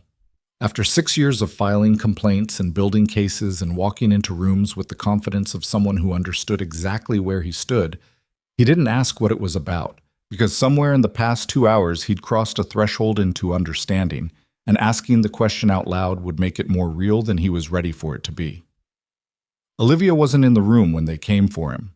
She heard about it later from Marcus, the intake clerk, who had been watching the hallway with the specific attention of someone who had witnessed the beginning of the night and wanted to witness its shape. She was in the East Corridor, sitting on a bench that existed for family members waiting on news from the OR. Her back was against the wall and her feet were flat on the floor, and she was doing the thing that anyone who has operated in sustained high-stress environments learns to do in the gaps. A deliberate, conscious release of the physical tension that accumulates without announcement, working from the shoulders down. Methodical, practiced. She was cold. Her civvies had dried unevenly from the rain, and the right side of her Henley was still slightly damp against her ribs. She hadn't eaten since a granola bar at 3 p.m. the previous afternoon. Dr. Arnett found her there at 1:53 a.m. He sat down on the bench without asking, which she appreciated. He looked tired in this deep structural way that had nothing to do with the particular night and everything to do with years of it. "Hale's stable," he said. I checked in with the recovery team. I know, Ewan told me. He was quiet for a moment. The teenager, Cody Reiser. His father has been asking who helped him. Troy told him there was an intervention but didn't specify. That's fine. It's not fine, Marsh. He said it without any particular edge. You did two things tonight that saved lives. Hale and that boy. And technically, I was suspended and out of scope. I know. I was going to say technically I should have already submitted the documentation that makes the argument for why you shouldn't be. He looked at the floor. I didn't move fast enough on that. I'm saying it clearly so there's no ambiguity about where I stand. She looked at him. He wasn't looking back. He was looking at the middle distance with the expression of someone doing something that was costing them something, which was the only honest way to do it. You were managing a mass casualty event, she said. I was also the attending who signed off on your scope of practice review when you were hired. I know what's in that file. I knew the complaint record was wrong. I chose not to make it a fight. He exhaled. I've been at this hospital for 19 years, and I've learned which hills to die on and which ones to walk around. I walked around the wrong one. Olivia didn't tell him it was fine, because it wasn't entirely fine, and they both knew it, and it would have been a dishonest thing to say to someone who was trying to be honest. She also didn't tell him he was terrible, because he wasn't. He was a person who had made the institutional calculation that most people make in most institutions, and the tragedy of that wasn't his alone to carry. You can submit it now, she said. Already sent it, he said. 20 minutes ago. They sat in silence for a moment. The corridor around them was in the late-night register of hospitals. Minimal staffing, muted sounds, the particular quality of an institution that never fully sleeps but changes character after midnight into something quieter and more honest. She identified you specifically, Arnett said. Greer. I heard some of what Ewan's people are saying. He shook his head. Because of a supply order. I didn't even know what I was seeing. She didn't know that. No, she hadn't. Greer had seen a documentation flag from a nurse 4 weeks into her hire and made a decision about the threat profile, and the decision had been disproportionate in the specific way that decisions get disproportionate when what they're protecting is significant enough. 7 figures over 3 years, the number UN had used. Olivia turned it over. A lot of supply orders. A lot of flagged quantities that nobody was supposed to notice. She'd noticed.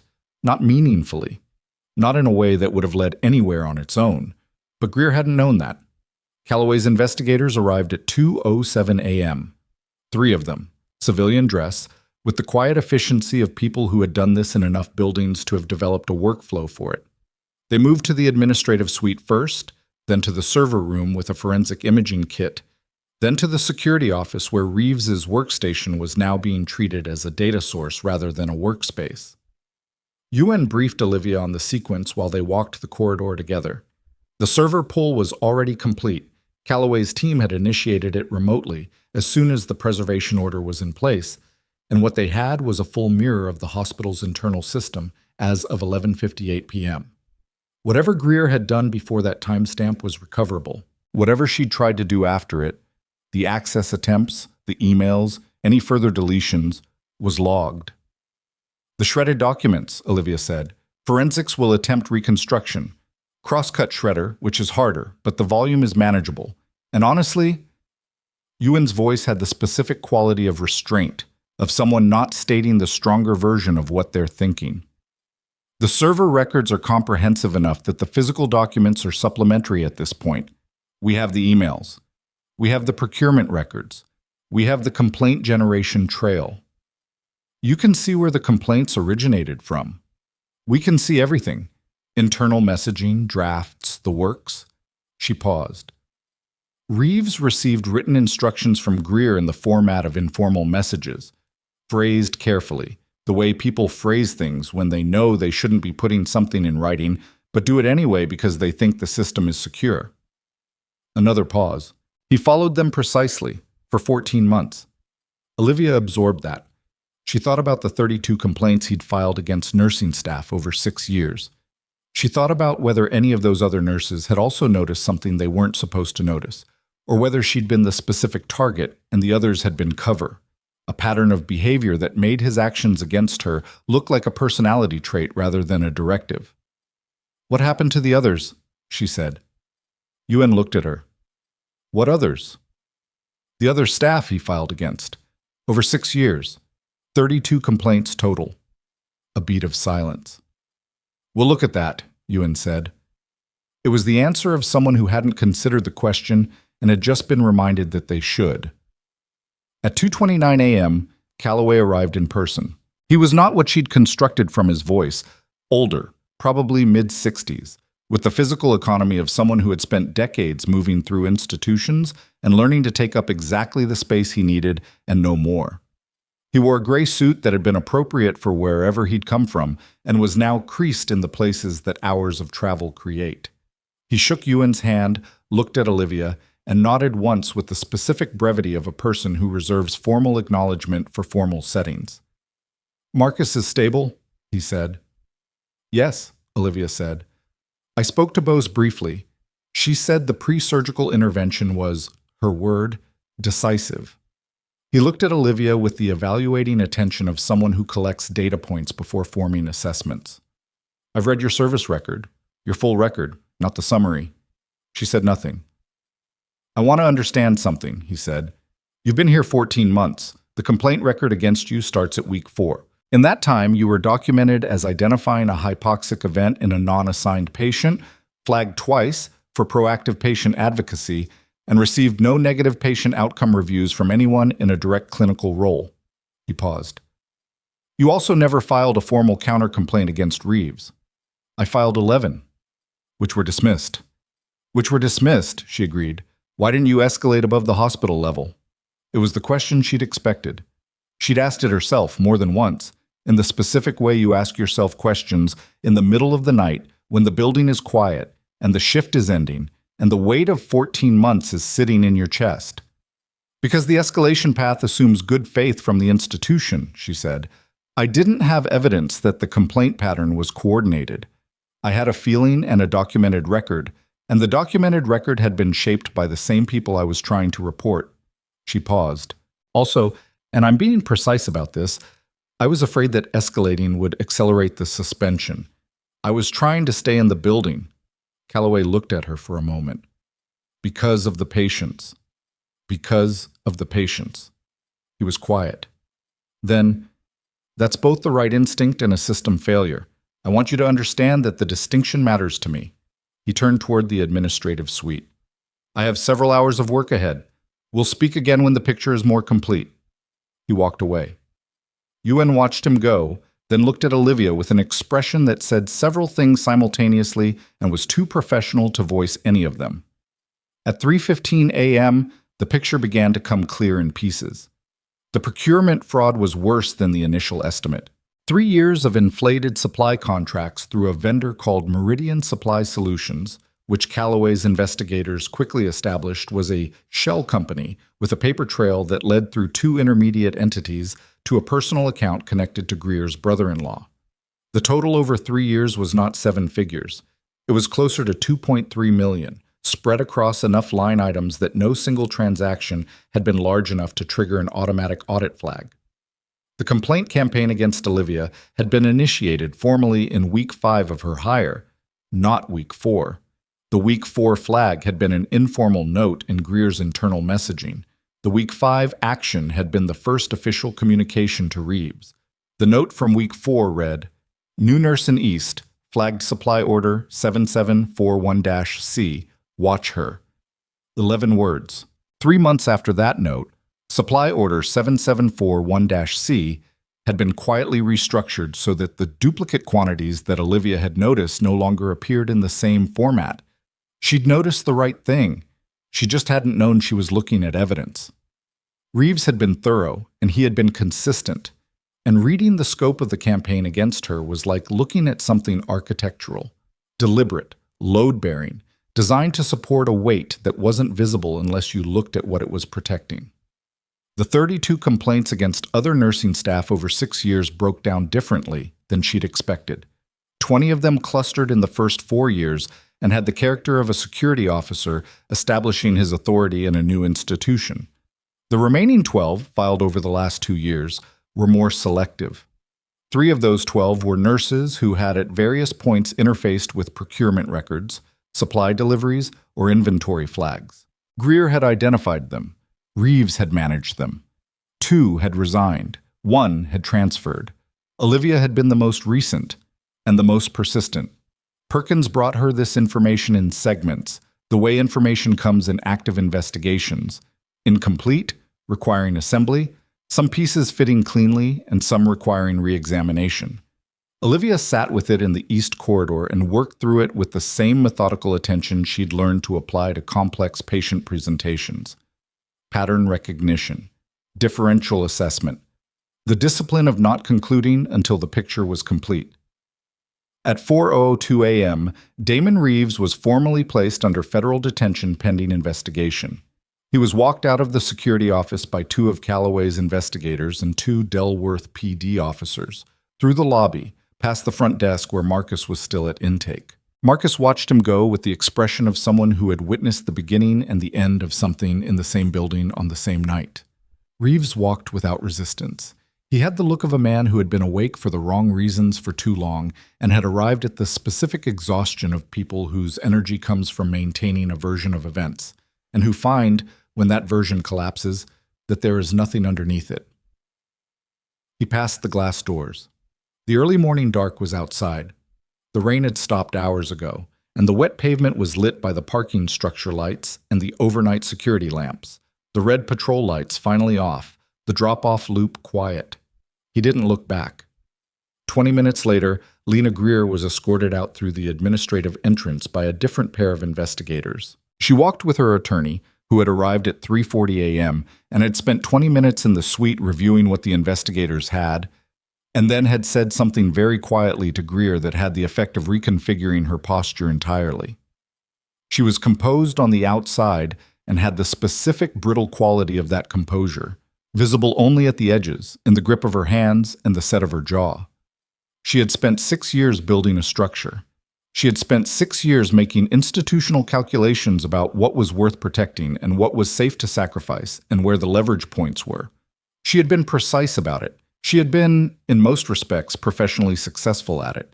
It had taken one nurse who documented everything, one mass casualty event, and one federal official who remembered a name from a convoy in 2019 to disassemble 3 years' worth of careful construction in a single night. The hospital at 4:30 a.m. was a different place than it had been at 9 p.m. Not in its physical facts, the same corridors, the same lights, the same overnight staff doing the same rounds, but in the quality of its atmosphere, which is a real thing in institutions, even if it's difficult to quantify. Something had been in the building for a long time that had made the air heavier in certain ways, had made certain people move more carefully, and certain conversations happen in lower registers than they should have, had made the distance between what was visible and what was true larger than it needed to be. That thing was gone now, or beginning to be. The gap between visible and true takes time to close, and the paperwork would be enormous, and there would be lawyers and hearings, and the grinding institutional process of formal accountability. But the structure that had required the gap was no longer intact. That was the specific thing that had changed. Olivia was in the break room with a cup of actual coffee, not the overnight sludge, but a fresh pot that someone on the day staff had started early. When UN found her at 4:47 a.m., she had something in her hand, a printed document, 2 pages, with a federal header that Olivia recognized. "Callaway asked me to give you this," Ewan said. She set it on the table. Olivia looked at it. It was a formal notification of suspension withdrawal, the hospital's administrative action against her, voided on the grounds that the action had been initiated through documented bad faith conduct by the administrator of record. It was signed by Callaway, by Delworth's County Health Authority liaison, and by a name she didn't recognize from the state medical board. Her credentials were reinstated effective immediately. She looked at the document for a long moment. "That was fast," she said. "Callaway moves fast when he has what he needs." Ewan sat down across from her. She looked tired, genuinely, structurally tired, the kind that doesn't come from a single long night, but from too many of them. "He also said to tell you that the hospital's board is being notified this morning. The full board, not just the administrative leadership. They'll want to speak with you. About what? About several things, probably. Yuen wrapped her hands around her own cup. He didn't specify, but the way he said it, she paused, choosing words. It didn't sound like a deposition.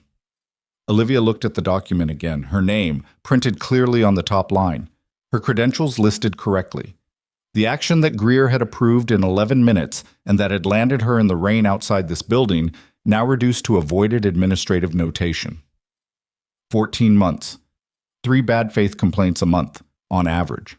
The weight of a surveillance that she'd felt without being able to name it, the constant low-grade pressure of existing in a space where someone with authority was actively working to make her feel like she didn't belong there. The specific loneliness of that, of knowing something was wrong and not being able to make anyone see the shape of it. She folded the document carefully and put it in her pocket. "What happens to Reeves?" she said. "Federal charges for obstruction and conspiracy. The bad faith complaint filings are part of the evidentiary record that adds harassment and abuse of authority to the civil side. His licensing will be reviewed. He won't work security in a healthcare setting again." "And the other nurses he targeted?" "That's part of the civil discovery now. Calloway's team will contact them." Yuen looked at her steadily. "That was a good thing to ask about. They deserve to know what happened to them." "Yes." Yuen held her gaze. "They do." The break room was quiet. Through the small window that faced the east parking lot, the sky was beginning to do the thing it does in the last hour before dawn. Not lightening exactly, but losing the specific depth of true dark, becoming more gray than black at its edges. The overnight shift was ending. The early staff would be arriving in 40 minutes, 50, walking into a hospital that looked the same from the outside and was measurably different from within. Olivia's phone buzzed on the table. She looked at the screen, a Delworth number she didn't recognize, not the same as Calloway's call earlier. She answered. "Sergeant Marsh?" A man's voice, not Calloway. Younger, more formal, with the particular cadence of someone reading from a prepared statement and trying to make it sound spontaneous. "My name is Victor Prawl. I'm chairman of the Carver Ridge Medical Center Board of Directors. I've been briefed on tonight's events by Director Calloway's office." "Mr. Prawl." Eso es hoy. "I'll be brief. It's nearly 5 a.m., and I know you've had an extraordinary night." A pause. "I want to formally apologize on behalf of the board for what you experienced in this institution. I want to be clear that the board had no knowledge of the conduct that's been documented tonight, and I want to assure you that the response will be comprehensive and immediate." She listened. She said the things that were appropriate to say. She was aware, while she said them, that the board's lack of knowledge was itself a failure, that a $2.3 million fraud running through 3 years of procurement should have been visible to governance before a federal review found it, and that the distance between the board and the operational reality of their institution was part of how Greer had been able to run the structure she'd built. She didn't say that to Prawl. Not now. Later, maybe, when the appropriate forum existed for it. "The board will want to meet with you," Prawl said. "In the next few days, when things have settled, there are a number of matters we'd like to discuss." "Of course," she said. "One of those matters—" He paused again, and this time the pause had a different quality, not hesitation, preparation. "One of those matters is the leadership of the emergency trauma program. As you may be aware, that position has been functionally vacant for several months, pending an administrative restructuring that has now, obviously, taken a rather different shape than anticipated." She was quiet. "I'm not making a formal offer on a phone call at 5 in the morning, Prawl said. "That's not how we do things. But I want you to know that the conversation will happen, and I want you to be prepared for it." Another pause. "Based on what Director Calloway has told me, and based on the documented events of tonight, I think it's safe to say that this board has a significantly different understanding of who you are than we had 12 hours ago." She thought about something Marcus Hale had said, from a gurney with a drainage tube in his chest and the anesthesia beginning to claim him. You just noticed something you were supposed to miss.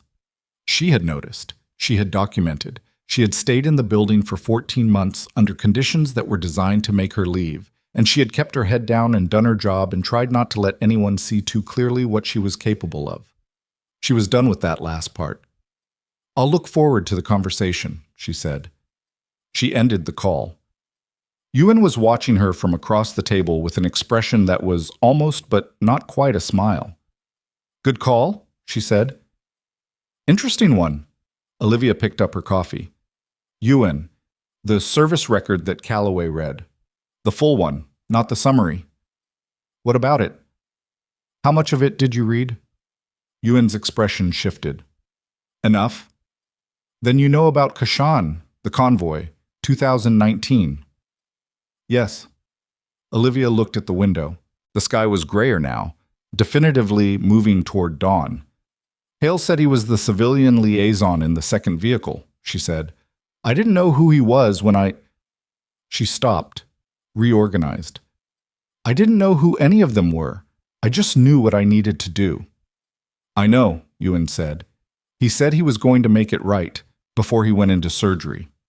She paused. "I need you to understand that I didn't do what I did tonight because of that, or because of Calloway, or the board, or the reinstatement. I did it because there were patients." "I know that too." Ewan's voice was quiet. Not soft, quiet. "There's a difference. Marsh, I've read a lot of service records. Yours is not like most of them." She set down her cup. "The question of what you did in Kashan, the classified elements, I can't speak to those, but the pattern of how you operate in this building tonight and in the record before it—" She stopped. "It's consistent." Olivia looked at her. "Consistent how?" "You don't do it for the room," Ewan said. "Most people, even very competent people, there's a part of them that's performing, for the witnesses, for the record, for the version of the story they want told about them." She picked up the cup again. "You don't do that. You just do the thing, and then you move to the next thing." She paused. "It's unusual." Olivia didn't respond immediately. She thought about the East Corridor bench, the granola bar at 3 p.m., the wet boot with the slow leak, the 14 months of showing up and doing the thing and moving to the next thing. She thought about the supply order she'd flagged in week 4 because the quantities didn't match, and she documented everything. She thought about what had been built on top of that small, automatic, unremarkable act of paying attention. "Ewan," she said, "when Calloway reads the section of my record from the Kashan operation—" Her phone buzzed again. She looked at the screen. Unknown number. Different area code this time. Not Delworth. Not any number she recognized from the night. She frowned, looked at Ewan. Ewan shrugged. She didn't recognize it either. Olivia answered, a voice she hadn't heard before. Male, clipped, with the specific overlay of a secure line, the very slight digital flatness that encrypted government communications carry. "Sergeant Marsh, I'm calling from the Office of the Inspector General, Department of Defense. My name is Harmon." A beat. "I understand you've had some dealings with Director Calloway's office tonight. That's correct? Good. Then you're already partially briefed on the scope of what we're looking at." Another beat, longer. The digital flatness of the line made the pause feel wider than it was. "We're also looking at something else. Something that Director Calloway's review didn't originally include, but that has come to our attention in the past 3 hours as a result of tonight's server pull." She waited. "The Meridian Supply Solutions shell structure," Harmon said. "The one Calloway's team identified as the vehicle for the procurement fraud. We've traced it further than Greer's brother-in-law. The intermediate entities. There are 2 of them, as I understand you've been told." "Yes." "One of them has ownership connections that go outside Carver Ridge, outside Delworth." His voice was entirely steady. "We're looking at a network, Sergeant Marsh. Regional. Multiple facilities. Carver Ridge is not the origin point. It's a node." He paused. "And some of the financial flows through those intermediate entities connect to accounts that are of significant interest to this office for reasons that go well beyond procurement fraud." The break room was very quiet. Through the window, the sky had fully committed to pre-dawn gray. The parking lot lights were still on, slightly amber against the pale sky. "Why are you telling me this?" she said. "Because of what we found in the server pull," Harmon said. "Specifically, and I want you to be prepared for this, because of what we found in the communication records between Greer and Reeves." He paused once more, and this time the pause was different. weighted with something she couldn't fully read. Sergeant Marsh, your name appears in those communications beyond the scope of the complaint campaign. There is a communication thread, we found it 40 minutes ago, that was initiated 6 weeks ago and that references your military service record specifically. His voice remained steady. Someone outside this hospital had access to your classified service summary and provided elements of it to Greer. That's how she knew to identify you as a specific threat when you noticed the supply order. She wasn't reacting to a nurse who caught a discrepancy. She was reacting to prior intelligence about who you were. Olivia sat very still. We don't yet know where the intelligence originated, Harmon said, but it came from somewhere that should not have had access to classified personnel records. And whoever provided it to Greer is part of the network we're now looking at. He let the sentence settle. I need to ask you, Sergeant Marsh, and I need you to think carefully before you answer. Is there anyone from your military service who would have had reason to know where you were working and reason to want you where they could manage you? The question sat in the line between them like something with weight. Olivia looked at the window. The parking lot lights were holding against the gray. She was aware of Yuen across the table, very still, not pretending she wasn't hearing this. She thought carefully, not quickly, carefully. The way she'd been trained to think through problems where the wrong answer created downstream consequences that couldn't be corrected. There's one name, she said, a former commanding officer, Colonel Voss. He rotated out of the 7th Support Group 4 months before I separated. I had reason to file an internal complaint against him during my last deployment. It didn't go anywhere formally, but it was documented. What was the nature of the complaint?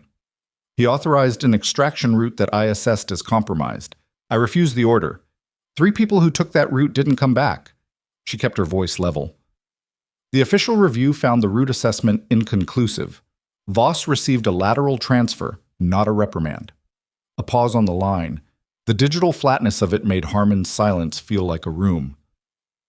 Colonel Voss separated from service 14 months ago, he said.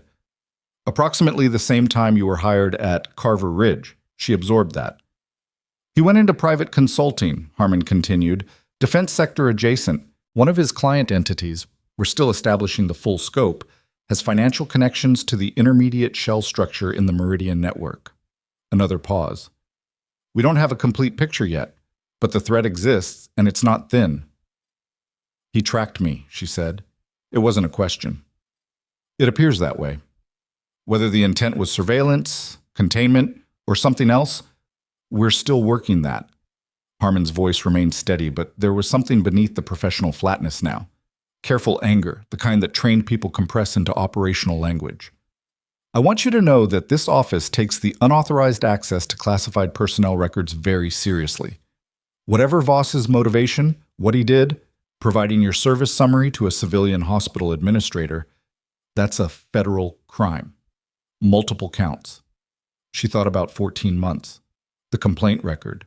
The suspension. The specific design of it.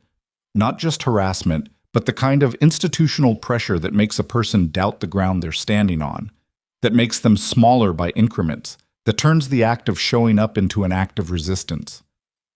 She thought about Voss, his face in the operations room, the way he'd looked at her when she refused the order, not with anger exactly, but with the particular cold assessment of someone filing something away. She hadn't known he was watching. She'd thought she'd left that chapter in another country. What do you need from me? She said. A formal statement when you're ready. Not now. You've had approximately 0 hours of sleep and you've been running a mass casualty event and you're entitled to be a human being for a few hours. Something in his voice shifted. Not warmly, but with a specific recognition. What you've done tonight, Sergeant Marsh, the whole picture, including what we now know about why you were targeted, your record is going to look very different in the formal accounting than it has in the past 14 months. She didn't say anything to that. We'll be in contact, Harmon said. Get some sleep. He ended the call. She set the phone on the table. The break room was very quiet. Yuen was looking at her with the kind of focused, steady attention that doesn't need to announce itself. Voss, Yuen said, you know the name. I know the lateral transfer. I know the route assessment. Her jaw was tight. I didn't know about the post-separation consulting or the Meridian connection. She paused. I should have. My unit should have flagged it when we pulled your file. You pulled my file 3 hours ago. Still. She said it flatly, taking the weight of it without deflection, which was the honest way to take it. They sat with that for a moment. Outside, the first real light was beginning to come. Not sunrise yet, but the intimation of it, the sky making its decision at the eastern edge. He put me here, Olivia said. Meaning Voss. Meaning the deliberate architecture of it. The job she'd taken because it had night shifts in a quiet building, in a city she'd chosen because she didn't know anyone there, the privacy of starting over in an unremarkable place, all of it surveilled, all of it used. He put me somewhere he thought he could manage the risk. He underestimated what you'd do with the situation he put you in, Ewan said. He underestimated the patience, she said. I just showed up. Ewan looked at her for a long moment. Then she said, Get some sleep, Marsh. A few hours at least. The board meeting isn't until tomorrow afternoon, and Calloway's team doesn't need your statement until you're ready. She stood. There's an on-call room on the 3rd floor that's empty. I've already checked. You checked. I check things. She picked up both cups and set them in the sink. It's a professional habit. Olivia slept for 4 hours. Not well. She never slept well. Hadn't in years. Her nervous system having been tuned to a frequency that didn't fully power down. But deeply enough that when she woke, the light through the narrow on-call room window was full morning and her body had processed some portion of the night's wait. She lay there for a moment before moving. She thought about Cody Reiser, the 15-year-old whose breath had come back in a rush after the needle decompression, and about his father's hand flat against the bay window glass. She thought about Marcus Hale in recovery, stable, his body working through the aftermath of what the operating room had done and undone. She thought about Harold Purcell in Bay 7, whose oxygen saturation had dropped 6 points before anyone flagged it, who had looked at her with the attention of a man who understood that something was happening around him that wasn't about his health. She thought about 11 words in an internal message. New nurse in East. Flagged supply order. 7741-C. Watch her. The thing about being watched, about being identified as a threat and subjected to the careful, sustained work of institutional diminishment, is that it works. Not completely and not permanently, but it works in the specific way that water works on stone, which is slowly and without drama and cumulatively. After 14 months of it, she had been smaller than she'd been when she arrived. Not broken, but worn down at certain edges in ways she hadn't fully acknowledged, because acknowledging them would have required stopping, and she hadn't been able to stop. She got up. She washed her face in the small on-call room sink. She looked at herself in the mirror for a moment, the kind of looking that doesn't evaluate appearance but checks something harder to name. She looked like someone who had been awake for most of a very long night. She also looked like someone who had come through the other side of it intact, which was not the same as unaffected, but was its own specific thing. She was still herself. That mattered. The board meeting was at 2 p.m. in the hospital's main conference room, a room she'd walked past 100 times and entered once, for the 11-minute conversation that had ended with the word suspended and a 2-sentence HR response. She walked in this time differently. Not with performance. She had no interest in performance. But with the specific quality of a person who has stopped accommodating a version of themselves that was never true. Victor Prawl was at the head of the table. 7 board members total, plus the county health authority representative, plus a legal counsel she didn't recognize. Calloway was there, in a different suit, looking like a man who had slept briefly and functionally. Ewan sat along the wall in her uniform, not at the table, but present. Dr. Arnett was also there, which she hadn't expected. He was the only clinical staff at the table. He met her eyes when she sat down and nodded once, the slight but definitive nod of someone who has submitted a document that said what it needed to say. The meeting ran 90 minutes.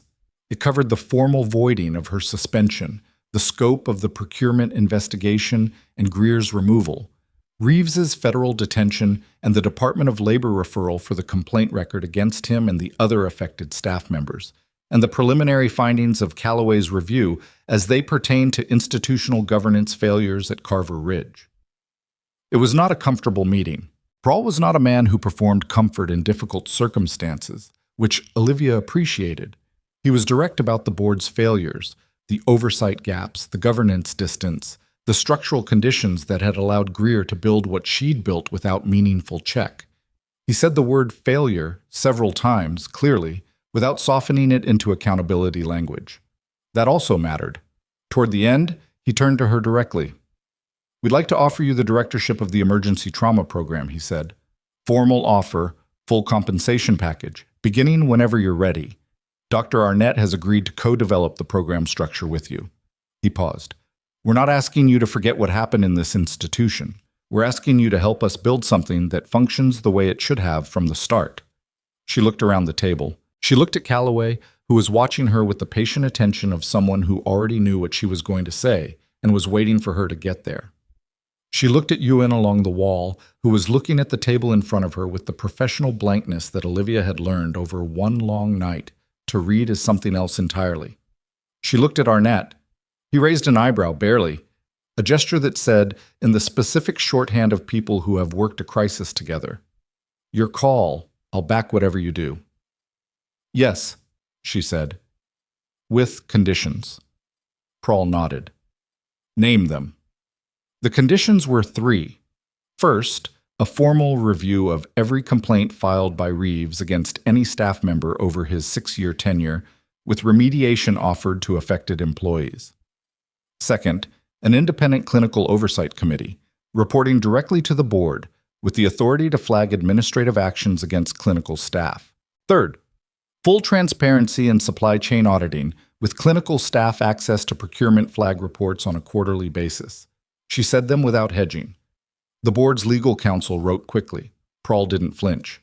"Agreed," he said. "All 3. Get them in writing by end of week." It wasn't triumphant. Real things rarely are. It was a conversation between people working through the consequences of a serious institutional failure, trying to build something better from the rubble of it, and the building was going to be slow and imperfect and subject to its own future failures. She knew that. She wasn't building a monument, she was building a program. Programs are made of people, and people are complicated, and the work is never done. That was fine. She knew how to work. The formal military commendation arrived 2 weeks later, not at a ceremony. There was no ceremony, because the citation referenced operational details that remained classified, and because Olivia had specifically requested no ceremony, which Calloway had honored without comment.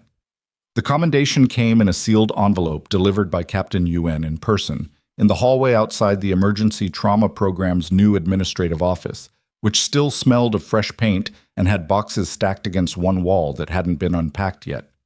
Yuen handed her the envelope. Olivia opened it. She read it. She folded it and put it in the inside pocket of her jacket. "Thank you," she said. "Don't thank me. I just carried it." Yuen looked around the half-assembled office. "How's the program?" "Messy. We're rebuilding the triage protocol from scratch because the old one had 17 steps that nobody actually followed and 6 that were actively wrong. Arnett and I disagree on about 40% of the methodology." She paused. "It's good." Yuen almost smiled. "Boss's case goes to federal grand jury next month. I thought you should know." "I heard from Harmon. The full network is larger than they initially projected. 4 regional facilities, 2 shell entities beyond the Meridian structure, and at least 3 other individuals with Voss's service background who appear to have been leveraged into similar positions." She paused. "You weren't the only one he managed this way, but you were the only one who was still standing in the building when it unraveled." Olivia thought about that. About the other names, people she didn't know in facilities she'd never visited, who had probably experienced their own version of 14 months of small erosions, who had maybe left because leaving had seemed like the only available option. "The others," she said, "the people in the other facilities, are they being contacted?" "Harmon's office is working through it. Make sure they are." She held Ewan's gaze. "They deserve to know what was done to them, not as victims, just as people who were lied to and are owed the truth." Ewan nodded. She held out her hand. Olivia shook it, a clean, firm grip, brief, between 2 people who understood each other without requiring the performance of it. "Marsh," Ewan said on her way out, For what it's worth, and I know you don't do things for the record, what you did that night is in the record. Permanently. I know, Olivia said, but that's not why I did it. I know, Ewan said. That's what makes it worth recording. She left. Olivia stood in the half-painted office for a moment, alone, with the commendation folded in her pocket and the unpacked boxes along the wall and the new triage protocol spread across the desk in 17 disagreed-upon pages. Damon Reeves was convicted on 4 federal counts 8 weeks later: obstruction, conspiracy, abuse of position, and filing false reports in a federal facility. He lost his security license, his pension, and the 6 years of professional identity he'd built on a foundation of managed fear. The sentencing was brief and public and generated 2 column inches in the Delworth City paper and a short segment on the regional news that most people in the hospital watched and then moved on from, because moving on is what people do, and that is both a failure and a mercy depending on the day. Lena Greer's case moved through federal court over the course of 4 months. The fraud charges carried a maximum of 12 years. Her attorney negotiated extensively. She ultimately received 7, with full restitution ordered and her administrative credentials permanently revoked. On the day of her sentencing, she made a statement that her attorney had clearly reviewed carefully. Neutral, technical, expressing regret in the language of regret without the substance of it. The judge noted the statement and sentenced her anyway. The 3 other nursing staff members who had been targeted by Reeves during the final 2 years of his tenure were contacted by Calloway's office. 2 of them had left the profession. 1 had transferred to a facility in another state. All 3 received formal documentation of what had been done to them, formal apologies from the Carver Ridge Board, and referrals to the State Labor Board for back compensation reviews. One of them called Olivia directly. She didn't know how the woman had gotten her number, and she didn't ask. They talked for 20 minutes. At the end of the call, the woman said, "I thought it was me. For 3 years, I thought it was something I was doing wrong." "I know," Olivia said. "It wasn't. I know that now." A pause. "Did you ever think it was you?" Olivia considered the honest answer. "Yes," she said. "Some days. Not completely, but enough to make it harder." "How did you stay?" She thought about it. About Harold Purcell's oxygen saturation. About Cody Reiser's breath. About a convoy in 2019 and a man who had remembered her name for 7 years and said it from a gurney with a drainage tube in his chest. "The patients," she said. "I kept thinking about the patients." The other woman was quiet for a moment. "Yeah," she said finally. "That's it, isn't it? That's always it." Marcus Hale was discharged from Carver Ridge 11 days after the surgery. His recovery was slower than he'd have preferred and faster than Bose had projected, which she attributed to constitution, and he attributed to stubbornness, and Olivia, when she visited him the morning before discharge, attributed to neither. "You were motivated," she said. He laughed, which caused him to wince and then laugh again at the wince. He looked better. Color returned, eyes clear, the damaged-looking quality of his first night in recovery replaced by something more like himself, which turned out to be a sharp, tired, occasionally funny man in his late 50s who had been doing very difficult work for a long time and had learned to carry it with something close to grace. "The program," he said. "The directorship. How does it feel?" "Like a lot of work." "Good work?" She considered. "Yes. That's what matters." He looked at her steadily. "Marsh, I want to say something, and I need you to let me finish before you tell me it's not necessary." She waited. "What happened to you in this institution, the 14 months of it, was wrong. Not just wrong in the legal sense, which it was, but wrong in the specific way that happens when a system decides that a person is a problem to be managed rather than a human being doing their job. You were treated like a variable to be controlled. And you—" He paused. "You just kept showing up. You kept doing the work. You kept paying attention to things that mattered when everyone around you was either participating in what was being done to you or looking away." He paused again. "That is not a small thing. That is, in my experience, a very rare thing." She said nothing. She looked at the window. The morning light came through at a low angle and put a long stripe of warmth across the floor. "I'm not going to tell you that it made you stronger," he said, "because that's not how it works and you know it. It didn't have to happen. You deserved better from the beginning. Yes, she said. I did.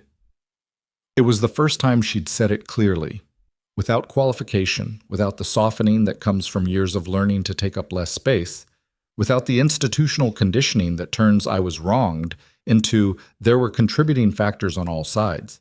Just, yes, I deserve better, and I know it, and saying so isn't arrogance, it's accuracy. Hale nodded once. That was enough. She walked him to the discharge desk.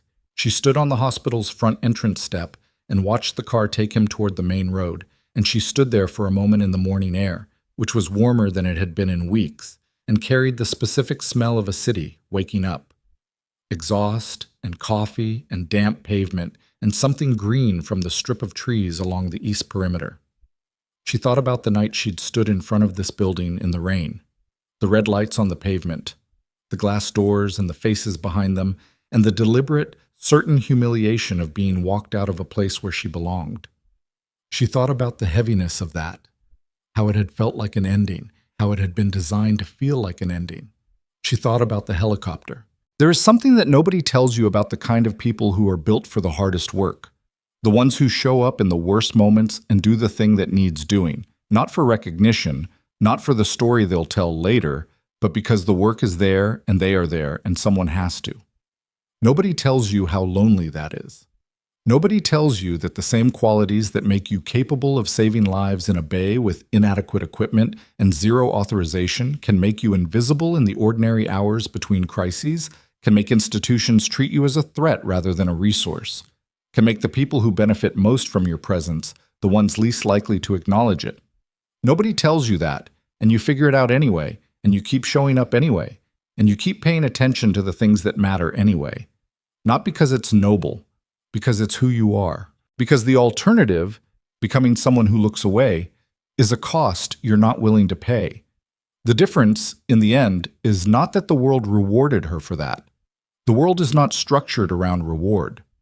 The difference is that the truth came out.